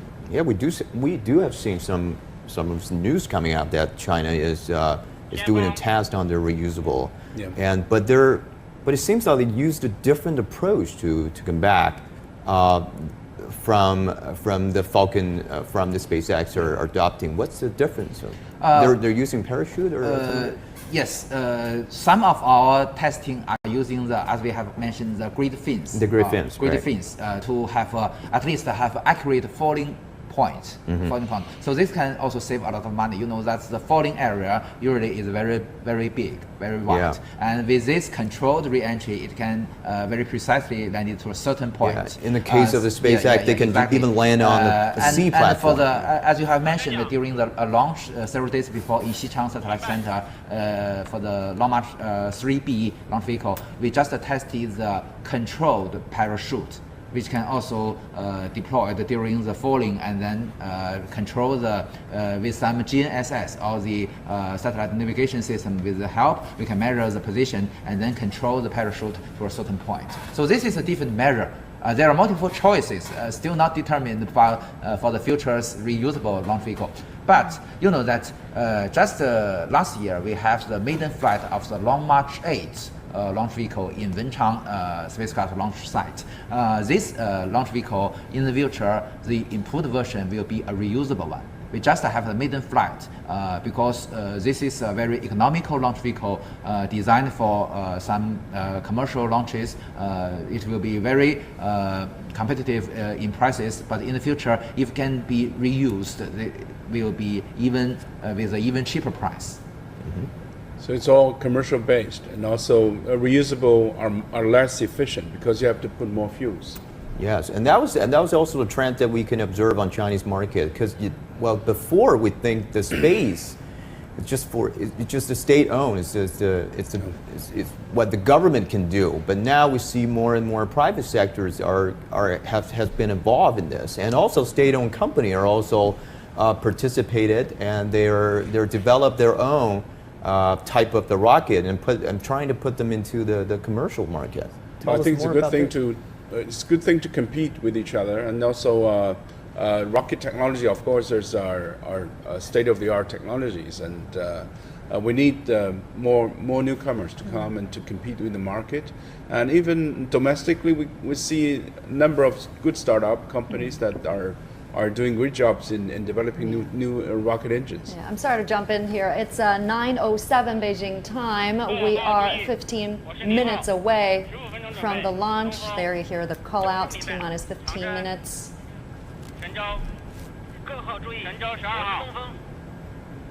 Yeah, the private market, the private space market, it seems to be it's a new and it's emerging market right here in China. And earlier, I have investigated some of this the private company in China's Jiuquan. There was many company right there, and also I think the company that Mr. Yang you work for have already got this the commercial rockets, right? I come from a state company. I am a satellite maker. I launched one of my satellite with a private company. They provide the launch services. You know that. Oh, okay. All the ground staff are called to withdraw from the launch pad. You heard the command from the control center. All the ground staff needs to be evacuated right now, indicating it's a go for the launch. Things are entering the final stages. So you can see almost all the rotational platform has been opened, so no need for the ground staff there. So they will leave. But still, as I mentioned, some arms are connected to the vehicle with the cables and pipes to have the telemetry and mirroring signals from the vehicle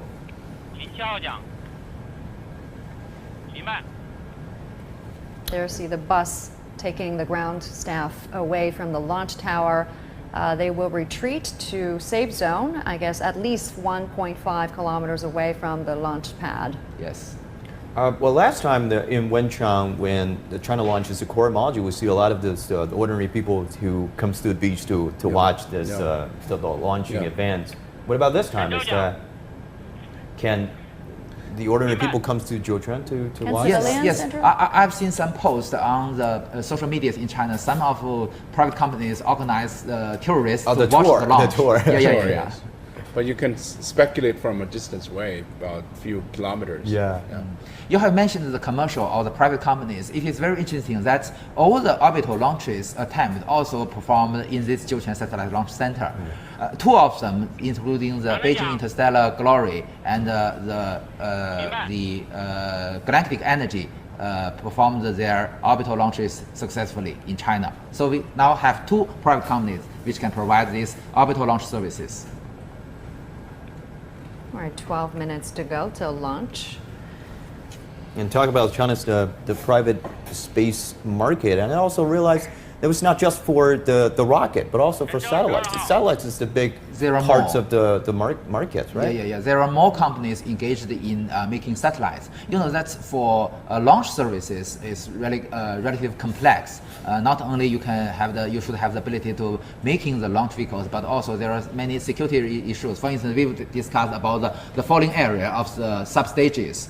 We must dealing with these kind of issues. So this is more complex, and for the satellites is relatively easier. Especially, you know, that many universities in China has already have their own satellites. Some are even for the educational purposes. Even it's very interesting that there is some science outreach, science population satellites made by high school students. So this is also very interesting. And will there be joint flights? Since you mentioned the commercial use of space flights, will there be joint flights of Chinese and foreign astronauts in the near future? It is quite possible. During the announcement yesterday, the China Manned Space Agency, Mr. Ji Qiming, has mentioned the foreign astronauts are trained in China. Several people, I can still remember that Ms. Thamensha, Christopher Ferretti were trained in Qingdao in the rescue training. And our astronaut Ye Guangfu also were trained in Europe in the cave training. So we have cooperations, and in the future, I believe that sooner or later we can see the foreign astronauts taking the Shenzhou spaceship to our station. That was the big countdown clock on the screen you just saw there saying scheduled liftoff. We're less than 10 minutes away. You're seeing that huge rocket, Long March 2F right there, still attaching to the umbilical tower. And those umbilical cords are expected to be detached seconds, 40 seconds to 50 seconds ahead of launch. So China's space station program has to involve so many partners from the international community, including the Europe Space Agency. And can you just tell us how we cooperated and what fields we cooperated? We have a close cooperation with Russia before. Russia? Our astronauts were trained in Russia during the 1990s.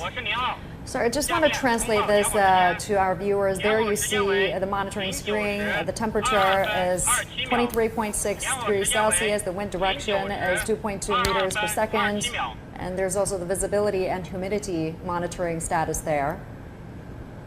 The commander has announced the accurate launch time, because the launch time is determined by the orbit of our Tianhe module. And it's down to seconds, right? The launch time, exact launch time is 9:22:27 seconds. Exactly. The sky's clear today. A good day for launch. It's going to be a good day for launch. And just show on the big screen in the control center that the wind speed is 2.7 meters. Not a very high speed, just fit for launch. And also the air around the Jiuquan Satellite Launch Center is very clear. Visibility can reach to 30 kilometers. Very good condition. If we are lucky enough, maybe we can see from the telescope, which can record the separation between the first stage and the second stage. We should be able to see the strap-on boosters released from the ground. Yes. If we have a clear sky, see a bit of cloud, but should be able to visit. Should be able to see it on visible sites. This separation of the strap-on boosters. And an escape tower has been activated about 5 minutes before the launch. It's even longer. It's a little longer. Because you know that at this moment, if anything wrong happened, the emergency escape will work. Well, so once the astronauts are in the capsule and the hatch is closed, then the escape tower is armed. Are armed. So they're ready to go. Shooting off. Anytime. Yeah. We're standing by. Yeah. There should be a safety plan at any minute. Yes. All the way to the station. Many years before, during the development of the Shenzhou spaceship, Mr. Yuan Jiajun, who is also a former leader of China Manned Space Program, mentioned the first important test is the zero altitude escape test, which ignited the emergency escape tower from the launch pad. from the ground. From this position, yes. And that went well. That was successful. That was successful. But the escape tower is not going to come all the way down to orbit, right? If the launch goes smoothly, the first critical action after the pitch over will be the jettisoning of the escape tower. Because in a certain altitude, the aerodynamic forces will be smaller than the liftoff in the low altitude, so no need for the escape tower. Then in a certain area, in a certain period, will depend on the escape engines, on the payload fairing. And after that, if the fairing is jettisoned, so it's already in an almost vacuum condition, and if anything wrong happened, the spaceship can use its own engines to leave the launch vehicle. So is this escape tower is going to be ejected even before the booster? Before the fairing? Actually, it is the Before first the booster, separation. yes. So the first separation will be the jettisoning of the escape tower happened about 2 minutes after launch. We will see that in just a few moments. We're getting really close. A little more than 5 minutes to go till the final liftoff.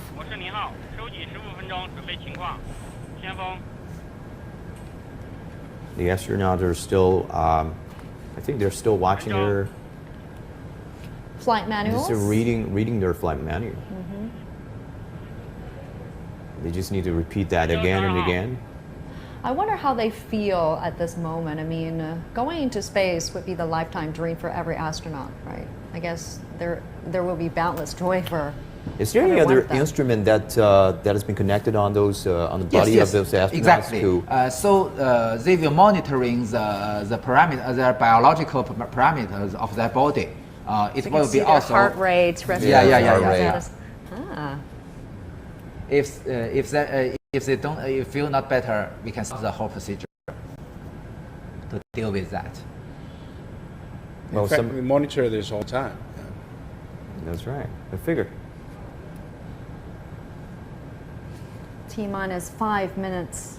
But from our earlier experience, the figure can show that all of those astronauts have been well trained and they can keep pretty calm even before the launch. Usually they are very calm during the launch. They're really even calm. during any emergencies. That's right. Life-threatening emergencies. They're trained for they were that. still very relaxed in their postures, and now they're getting ready for the launching position. So they have folded their legs to their appropriate position.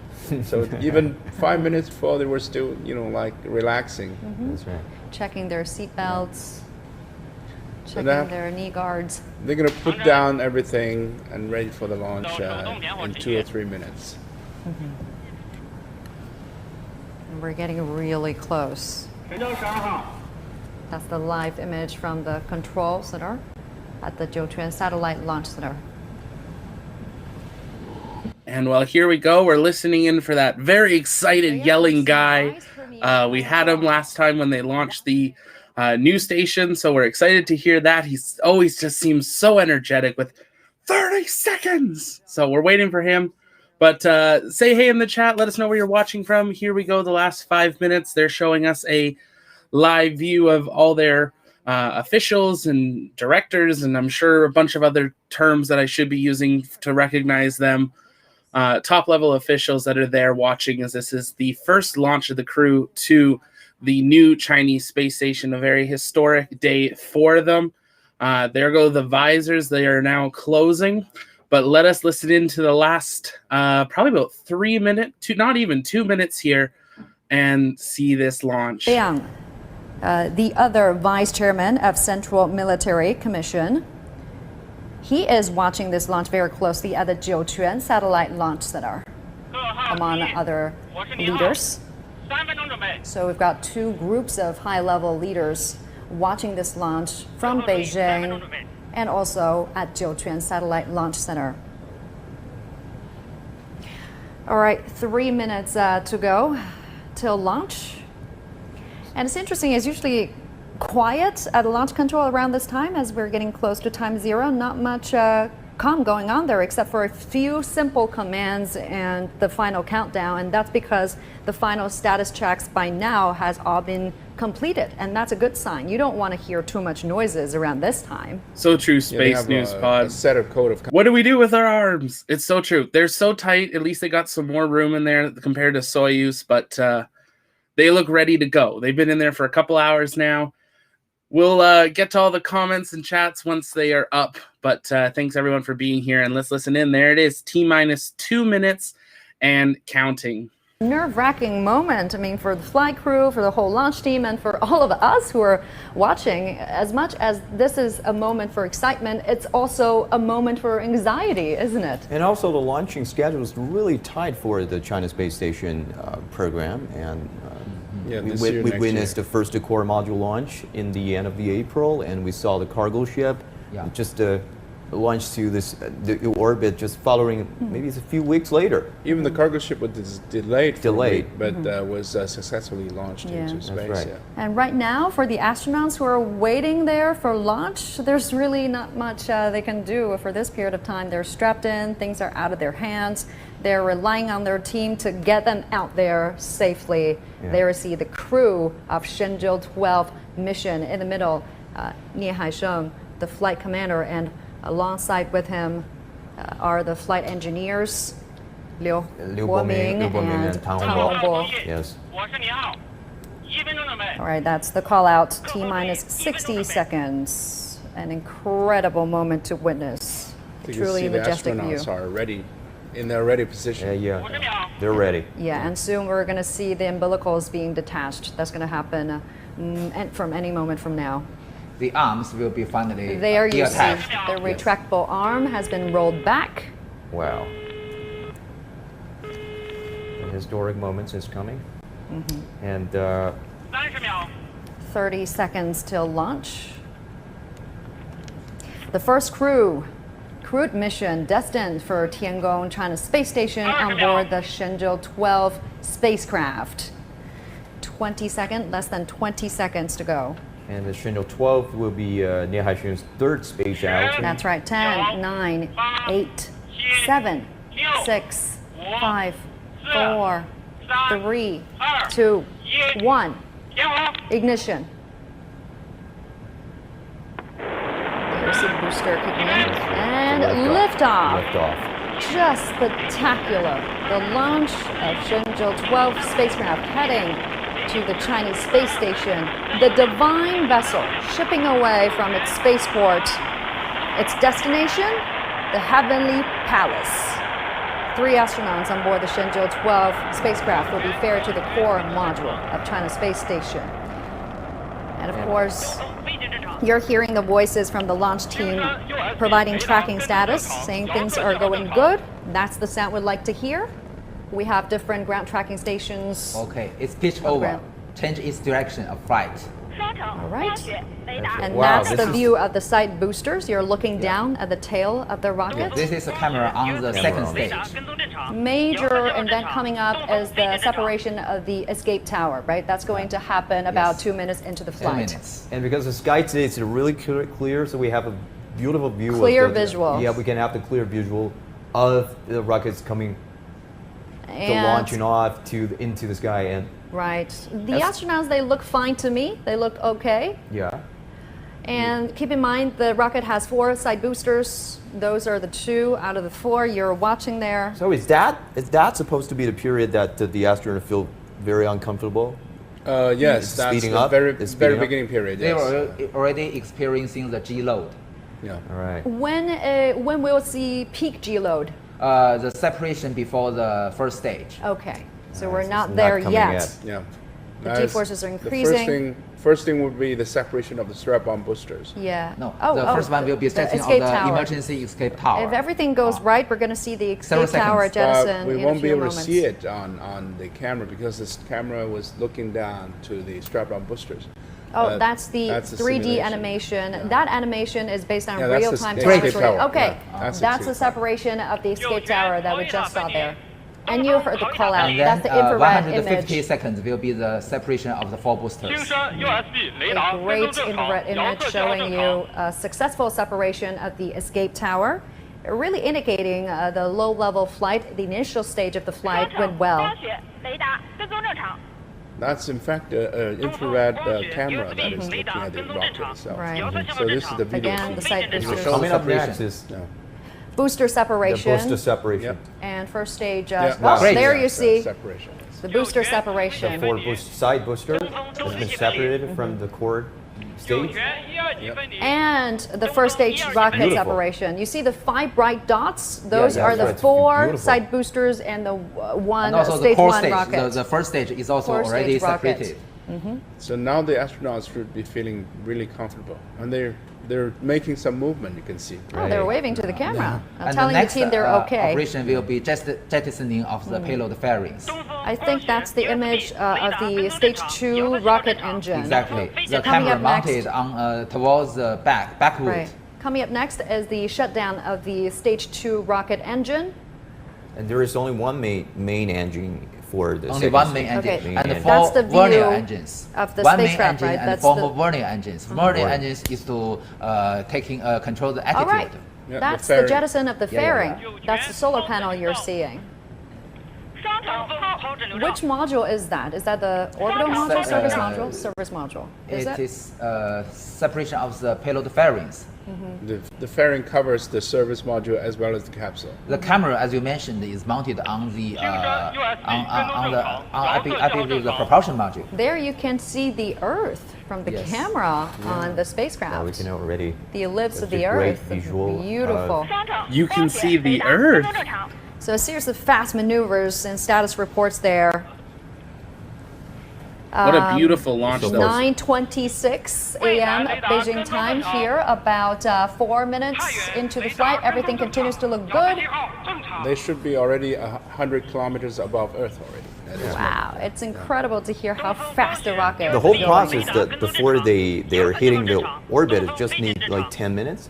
Yeah. Yes, 580 seconds also. Yeah, roughly 10 minutes. Yeah. And the next critical step will be the shutdown of the main engine. And then it will work on the 4 vernier engines. Vernier engine can rotate in different directions to control the attitude. And finally, and can adjust the orbit to be accurate enough. So this engine you're seeing from the screen is very important because it has to have a surgical precision of when to shut down, to eject that spacecraft into the precise altitude and position to catch up with the station. And what's it like to endure so many G-forces? I guess we are going to hit the time when the crew will feel maximum G-forces before the second stage rocket shut down? They've already passed the most inconvenient period. Oh yeah? Yeah, already. Because the thrust of the second stage is not very large. Okay. Only one engine, one main engine. Just before the separation of And we really didn't notice much difference from their facial expression, from their body gesture. I guess they've been trained to endure such pressure. we can see from the left screen that's the shows 3D the data animations. link between the ground station and the vehicle. And that animation is based on real-time telemetry. It's not a pre-made video. It's really showing you what's going on in real time. This is a real camera. Yeah. And you can see the sky become dark because it's already in outer space. It's black, pitch black. the bright part is the Earth, is the horizon of the Earth, and very there are bright. numerous cameras on this vehicle, and they have light on it to illuminate the rocket so that everything shows up on camera, and engineers can take a look at them, just in case of a problem or anything. Because it's already in almost a vacuum condition, so the vibration is not so intensive than the initial stage. So this engine, the second stage engine has been designed for just one main engine and 4 extra engines. This kind of design was specially designed for the precise orbit entering. It comes from the original design of the Long March 2 rocket. So we saved a lot of money by using the same engine on the first and the second stage, just a different configuration with vacuum condition. But still we need the 4 vernier engines. Vernier engine is much smaller than the main engine, but with these engines we can have an accurate adjust of the orbit.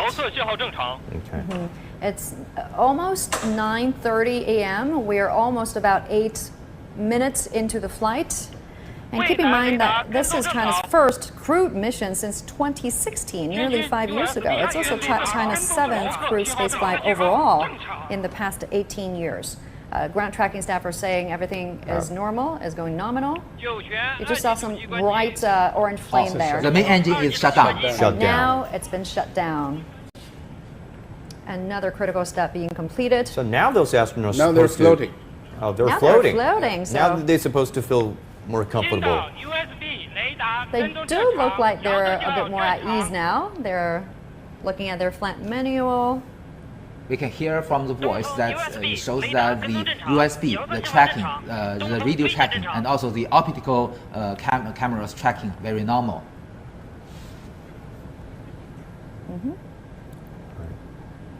So the vernier engine, the 4 vernier engines is still working to adjust its orbit very accurately. Yeah, and they're looking out of the window. You can see the light from the window. Yeah. This is a camera on board on the propulsion module. Okay. You can see the folded panels, the 4 pieces of panels on one side. And coming up next will be the spacecraft separation. Exactly, after the shutdown of the 4 vernier engines.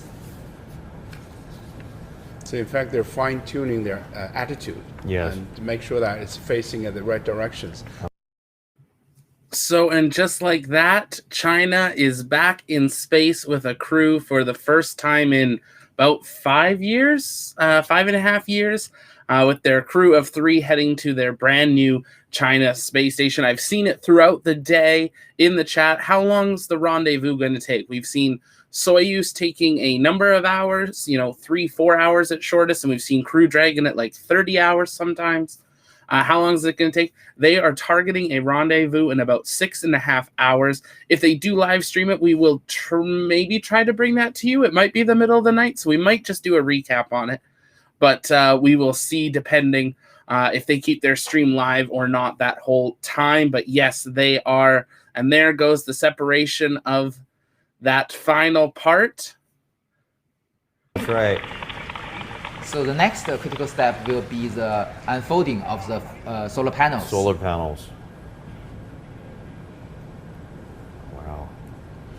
So once the separation is done, the capsule and the service module has to adjust its own attitude.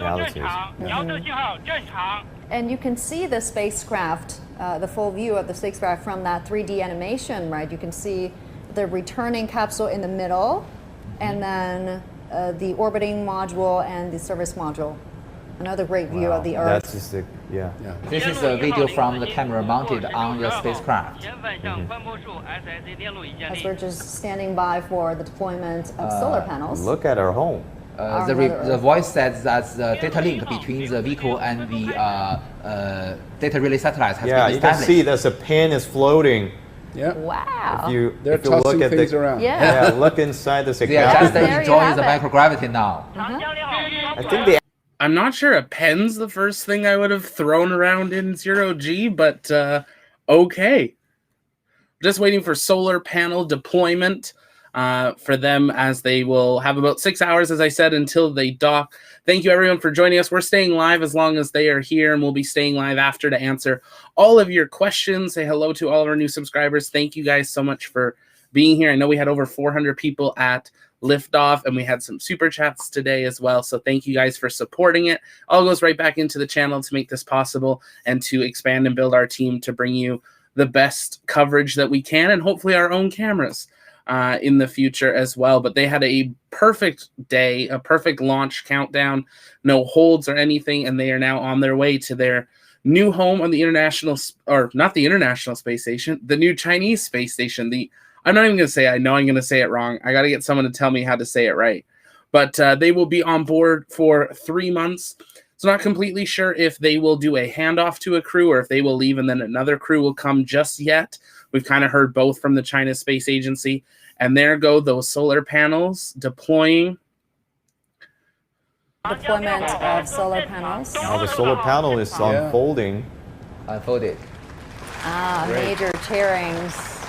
Normally for satellite launch, this would be the success signal.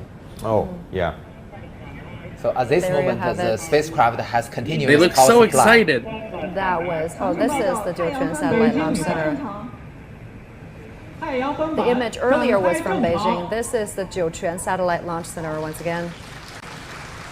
So the guys who's responsible for rockets are relaxed. Their job is done. So now it's up to the life support system. That's also a relay race, right? Yes, yes. And this is from Beijing Aerospace City.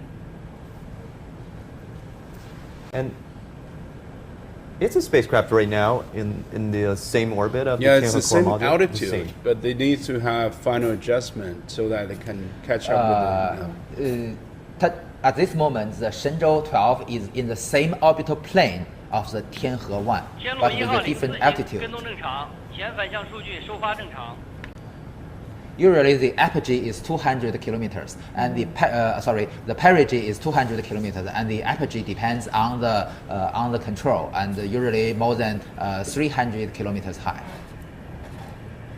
So I'll keep listening in until we hear anything else that is exciting or critical or anything like that. But I know we've got people here, and I'm sure you've got tons of questions. So drop those in the chat. Use the hashtag AskTLP, and that'll make sure that I see them, and we will try to answer as many of those as possible. If you want to help support the channel, you can do so through super chatting your question or joining our Patreon. But definitely check out our Discord. The link is in the description. It's open to everyone to join. We have a huge public side of it, and I invite you to join that community. I'm live in live comms right now, so you can be in my ear even if you really wanted to be. But let's answer some questions. Let us know where you're watching from. I know we've got people all over the world watching of it and joining us tonight or today, depending where you're watching from. Yep, there is that altitude and orbit of the space station, or of the capsule heading to the space station. But they are having to make just final adjustments so they catch up to it. They're moving a bit faster, but should be able to catch up. And that's why we're seeing it only in about 6.5 hours, them making their first crewed docking at the new space station. They've only done 2 dockings so far for this station. It was the core module that launched, and then they've had the 1 docking to the other with the cargo that they sent up just a couple of weeks ago. If you were tracking the core stage on that, it did unsuccessfully splash down yesterday in the middle of the ocean, so no risk there. But there we go. We see Seattle. We've got Pittsburgh, Houston. I'm sure we've got some people in China. Hello, ni hao. It's been many years, but loved my time over there. Pittsburgh, bunch of Pittsburghs. I'm in Canada. We got Netherlands. People all over the world. Oh, they look excited. There go the visors. They look good. They look happy. They look comfortable-ish, and are progressing through their counts and timelines. Since it's only a 6.5-hour rendezvous, it'll feel probably pretty quick to them. 2 of them having flown previously. One, this is the second flight, the other the third. But there is 1 new astronaut for the China Space Agency that they will have to add to their big poster of their previous astronauts. So many exciting things. New York, Chattanooga, Tennessee, Florida, Indiana, Argentina, all over the place. Keith, will they broadcast the docking and entry?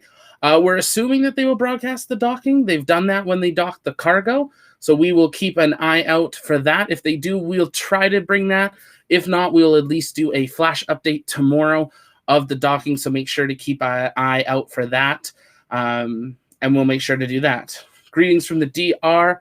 I wonder if the crew is going to do any EVA activities. They are. So they've got at least 2 EVAs currently scheduled.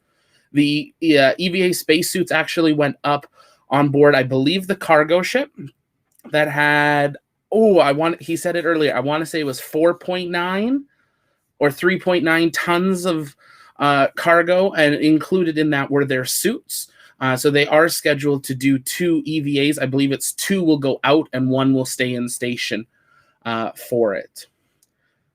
There's no way you're Canadian. You don't apologize enough. I lived in the States for half a year for like 7 years. So, I mean, I can get Canadian and I can get American. Depends what I'm doing. Just got to get some Timmies and a Timbit and go to the ODR, bud. It's deep in bedtime here in the Netherlands, so good night. Good night, Tubular. We will see you. Thanks for hanging out here all day. St. Lucia, hello. Argentina, hello to our Chinese friends. Yes. Mexico City, hello. The uniforms are quite spiffy and express teamwork making the dream work. Louisiana. Yeah, they actually have, I don't mind their suits. The suits they had on prior in the blue when they're in their press conferences, and their actual like spacesuits. I mean, they're not as sleek as SpaceX's, but they're not bad. They're pretty good. Is the cargo ship still docked with the station? If not, how did they unload?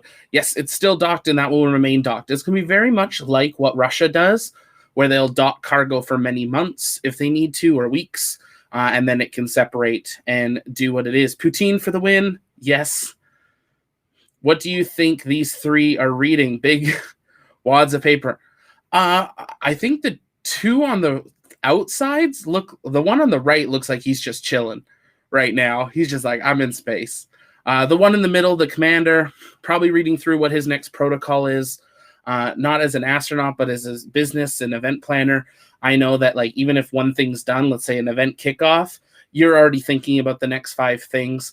And that's not life critical. In space, everything is critical. So I'm sure things like that are going through their minds, but also excited to be up there. Phil, hello, Queensland, Australia. Good to see you. The suits are Russian. Yes. They were talking about that earlier, and we thought it was kind of funny in the chat. The lady said, are these the made in China spacesuits? And we're all like, everything's made in China? So aren't they? No, they are Russian spacesuits, but they are apparently working on a new China spacesuit that will be from here. But let's listen in here. Hopefully they have a translator. Let's listen in. Honorable leaders, comrades, according to the report from the Beijing Aerospace Control Center, Long March 2 FY-12 rocket has sent Shenzhou 12 manned spacecraft to the preset orbit. The solar panel unfolded functionally well and also successfully. I now declare the launch of Shenzhou 12 mission a complete success.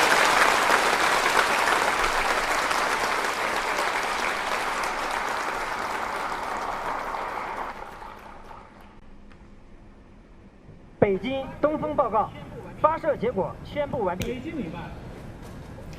you have it, Zhang Zhifen, director of the Jiuquan Satellite Launch Center, officially announcing that the mission is a success. Once again, the launch mission is a success. That's a great morning. Great morning indeed. Great morning. Very exciting moment for them, having officially declared it successful and seeing them celebrate. It's apparently the vice premier shaking some hands of engineers at the launch facility.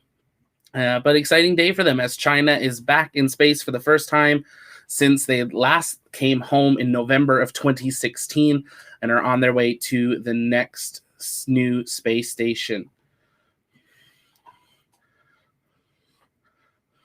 Go the Blue Jays, mate. This is going to sound bad. They're on the far other side of the country. I mean, go Jays, but no, I don't follow them closely enough. I follow space. Yes, team space all the way. That's why we always try to cover everything space, space flight, space engineering, and future of space and STEM. So we try to cover absolutely every launch we can and bring those to you and bring them to you as uninterrupted as we can. That is a lot of time why we weren't talking during the countdown, letting you see and feel and really get that feeling from them. And then we hang out after and answer those questions. So if you have questions, keep them coming in the chat. Use the hashtag AskTLP or tag us. That'll make sure that I see those, and we will keep answering those for a little bit. Got a question here from Ali. TLP, what is the difference between SpaceX and NASA? Oh, it looks like they're going to do a photo. What's the difference between SpaceX and NASA? NASA is a government organization funded by a government.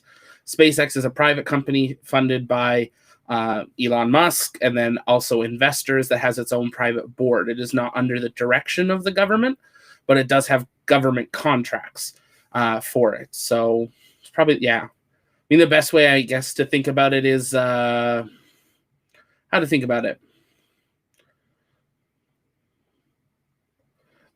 At your shopping mall or at your grocery store, the shopping carts are from a different company than the actual shopping center itself. It's probably a really weird analogy, but it's the first one that came to mind. So that's what it is. Yes, some very important people there. Surprised they are not bowing. Handshakes.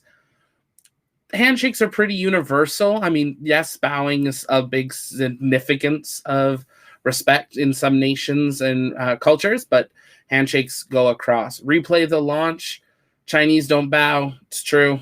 Welcome to the future, says Johnny. Absolutely. Yes, we will pull up a replay of the launch here in just the next couple of minutes. So stay with us for that, and we will pull up that launch because it was a beautiful, clear launch. So we'll pull that in, but keep those questions coming. And I'm going to pull that up here right now, that launch replay. So bear with me here for just a moment, and we will pull that up, and then we will watch back in. That way, if any of you missed it, we had a successful launch of the new crew, for the first crew for the new Chinese International Space Station on Shenzhou 12, and we're just pulling up a replay of the launch here. Let's take a look. Less than 20 seconds to go.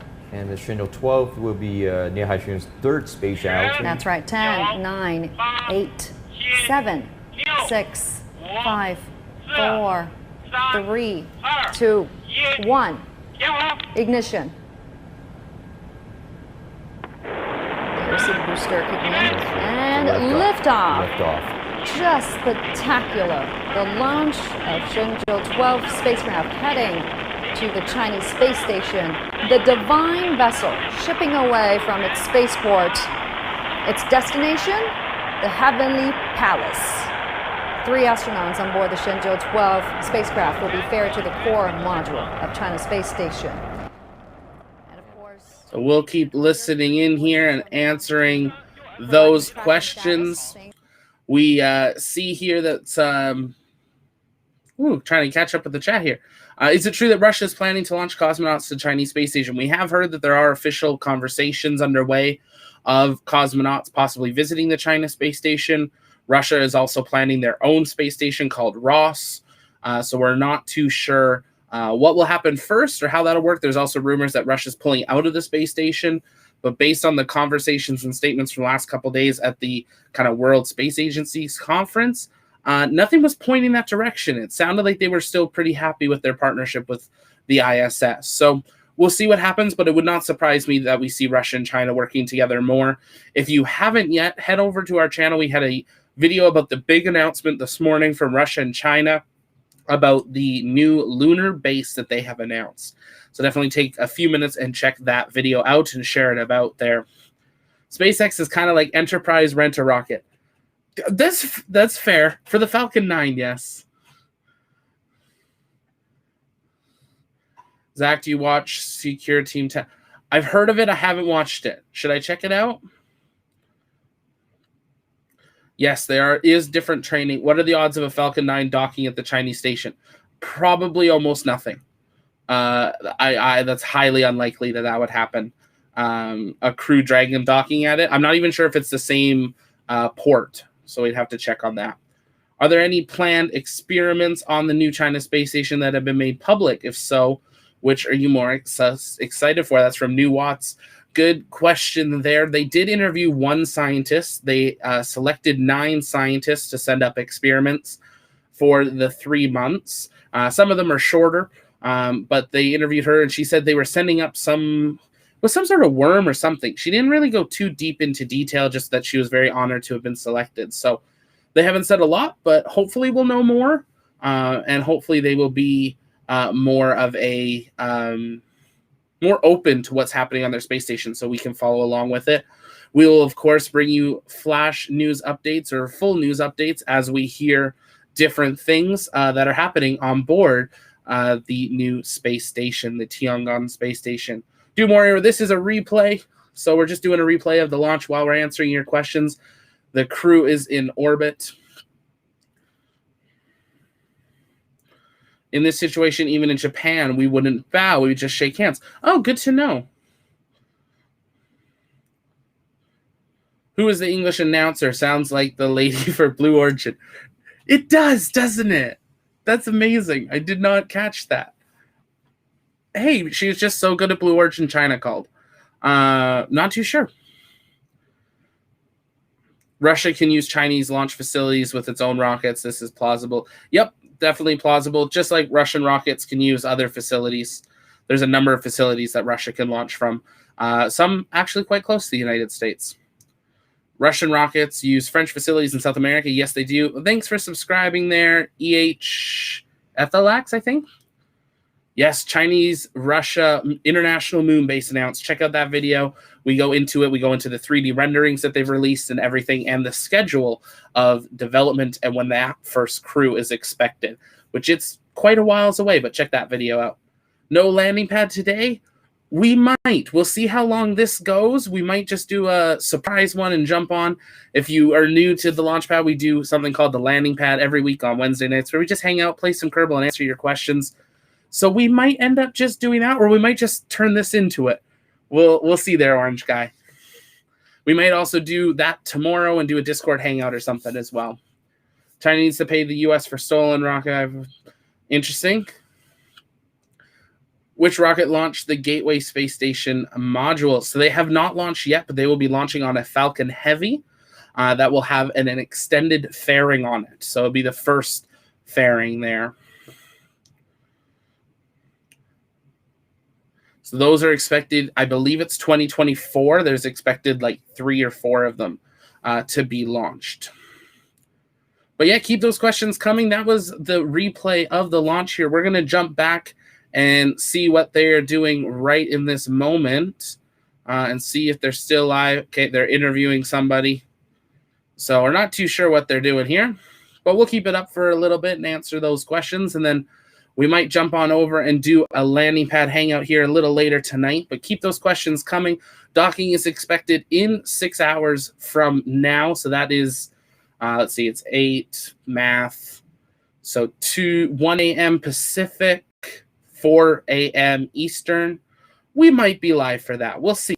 We also know that we do have the launch of SpaceX GPS-3 SV-05 tomorrow coming in there. Oh my goodness. Grubby, thank you so much. That's so generous of you. Thank you. Grubby says, love your channel. What's the best way to see Tiangong in the sky? Where to find out when to look up?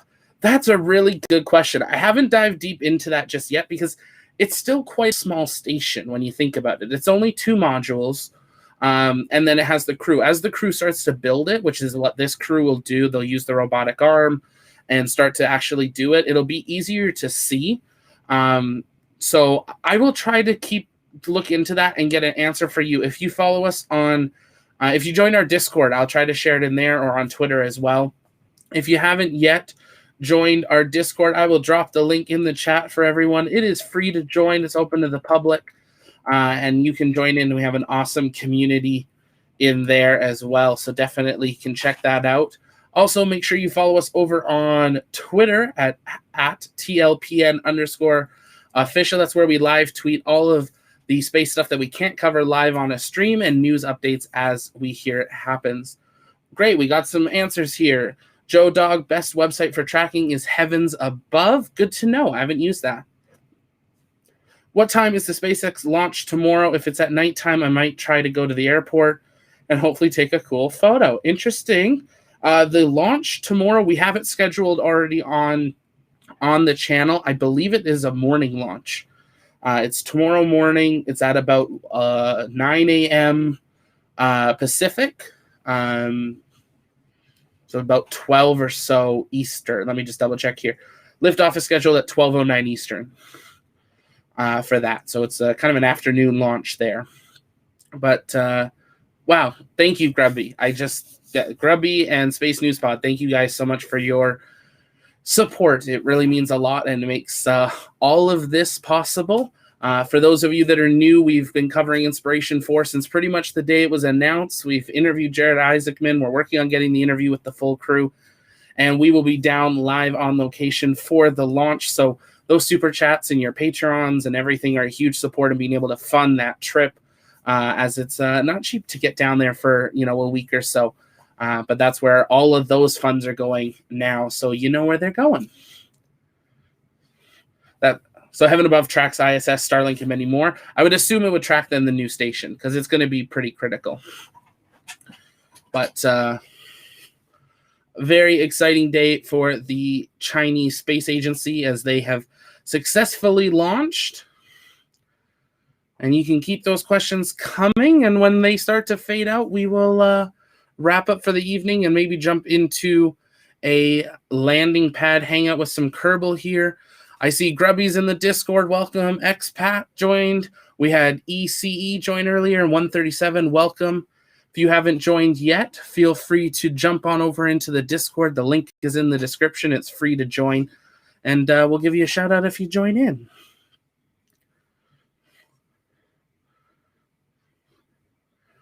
Main reason, okay, might be missing something with that one.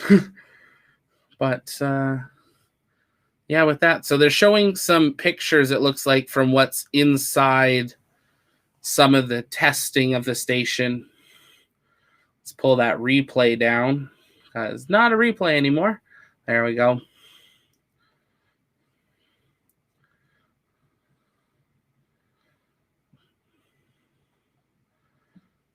Just listening into what he's talking about. They're going to do some testing.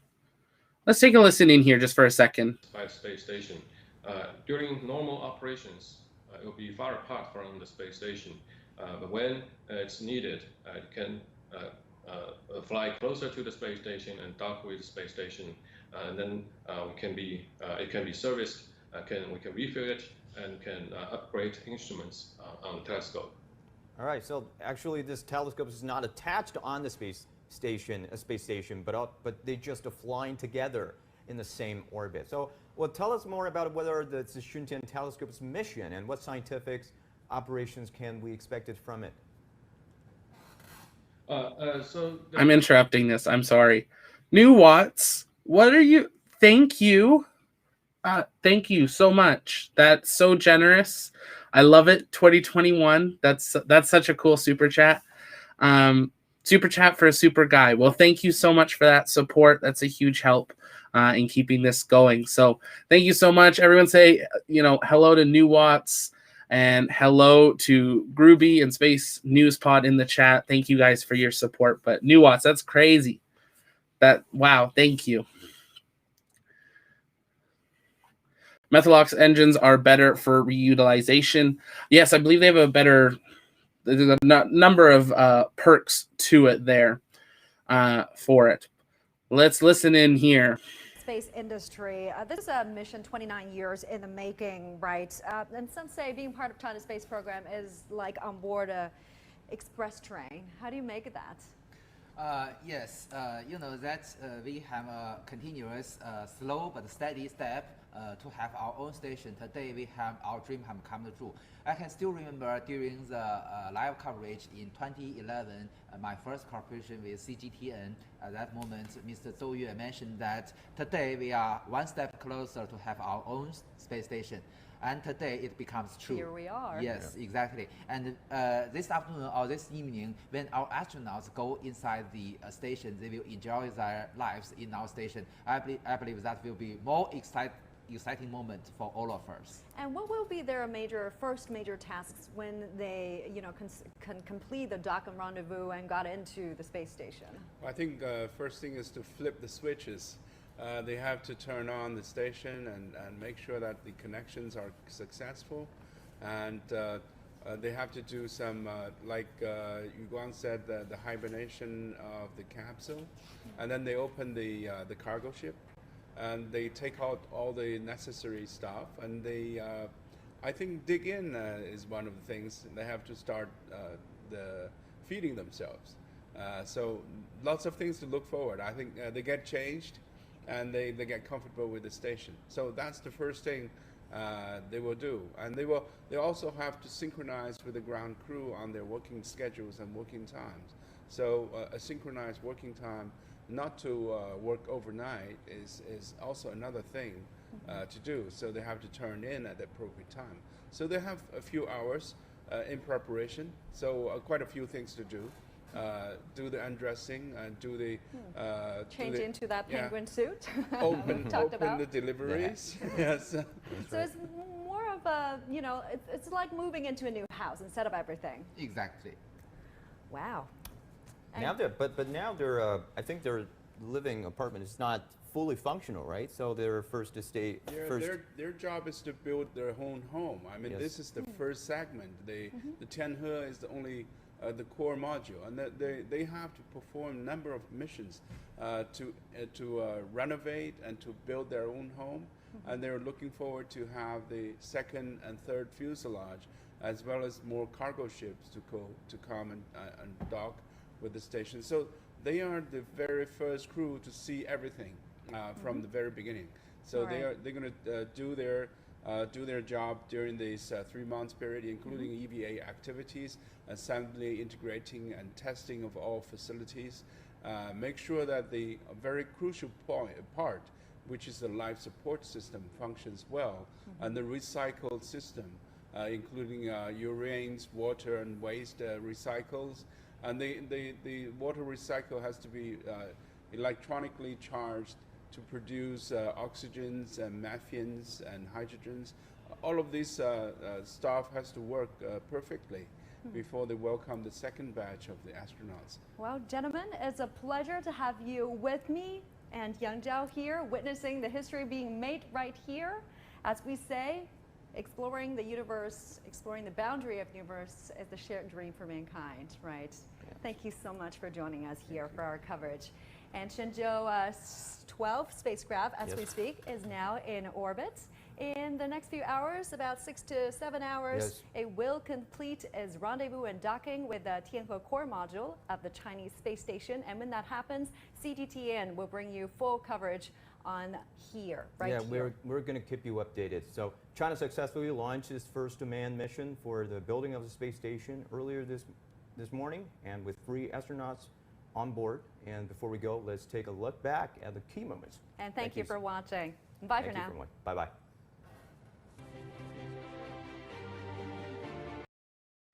And with that, they're going to do a replay here of what they saw this morning of the crew walkout. So that mural there, they're going to have to add another phase 2, as today they introduced and launched another Chinese astronaut for it there. Take care, Timothy. We'll see you later. But that is the stream. That is the launch. It sounds like they will be live here. So we will see if we are able to bring that to you guys live. We will try to do that. So make sure you've hit that subscribe button. We're very close to our goal for today, which was hitting that 2,700 mark. So definitely hit the subscribe. It does help the channel. It's a great way, a free way of you supporting the channel. We had a question from Golden Gamers. That with the model on that model on the table that we saw, the space station. Yes, that is what the Chinese space station, the Tiangong, will look like when it is done. It is going to be quite a large station, not directly in comparison to the ISS, but it is quite a size of a station that they are going to be building in just 18 months. So they got about 16 months left until they are done. Now that they have a crew up there, they'll be able to use the arm and launch more modules and start building out the sides and the panels and a lot of things. So it is definitely going to be picking up here over the next couple of the next 3 months. They've got the first crew on, and then it's pretty frequently that if they're not consistently crewed, almost consistently. So definitely there. But if you have any last questions, drop those in the chat, and then we're going to wrap it up from here. We're going to take a quick break and probably jump back on with our landing pad hangout, which we always do every week, where we just answer your questions, play some Kerbal. We might try to build the rocket from today or something like that, and just hang out. And then tomorrow morning, we will be back for the launch of GPS-3 SV-05, the fifth vehicle of the GPS-3 constellation, launching on a Falcon 9 from Slick 40 at Cape Canaveral Space Force Station. So we are excited to bring that coverage to you. Things are picking up. We had a couple quiet weeks with not many launches, but things are back and picking up, and we can't wait to bring those to you here. And that is that. With that, they are done. So we're going to pull this up here. And that is that. That is Shenzhou 12 is launched in orbit on its way to the new space station. For that, I want to thank you all for joining us here today on the launch pad. Here at the pad, we try to cover everything space, space flight, space engineering, and the future of space and STEM. My name's Zachary Albert. I'm the host here at the pad. You'll see me often, but comment in the chat if you ever have questions, and I try to answer those, or join our Discord, and we can always talk on there. Landing pad's coming up here in the next little bit, so keep an eye out for that stream to go live, and we will see you tomorrow for SpaceX. This is Zach with the Launchpad signing off. Thank you, everyone.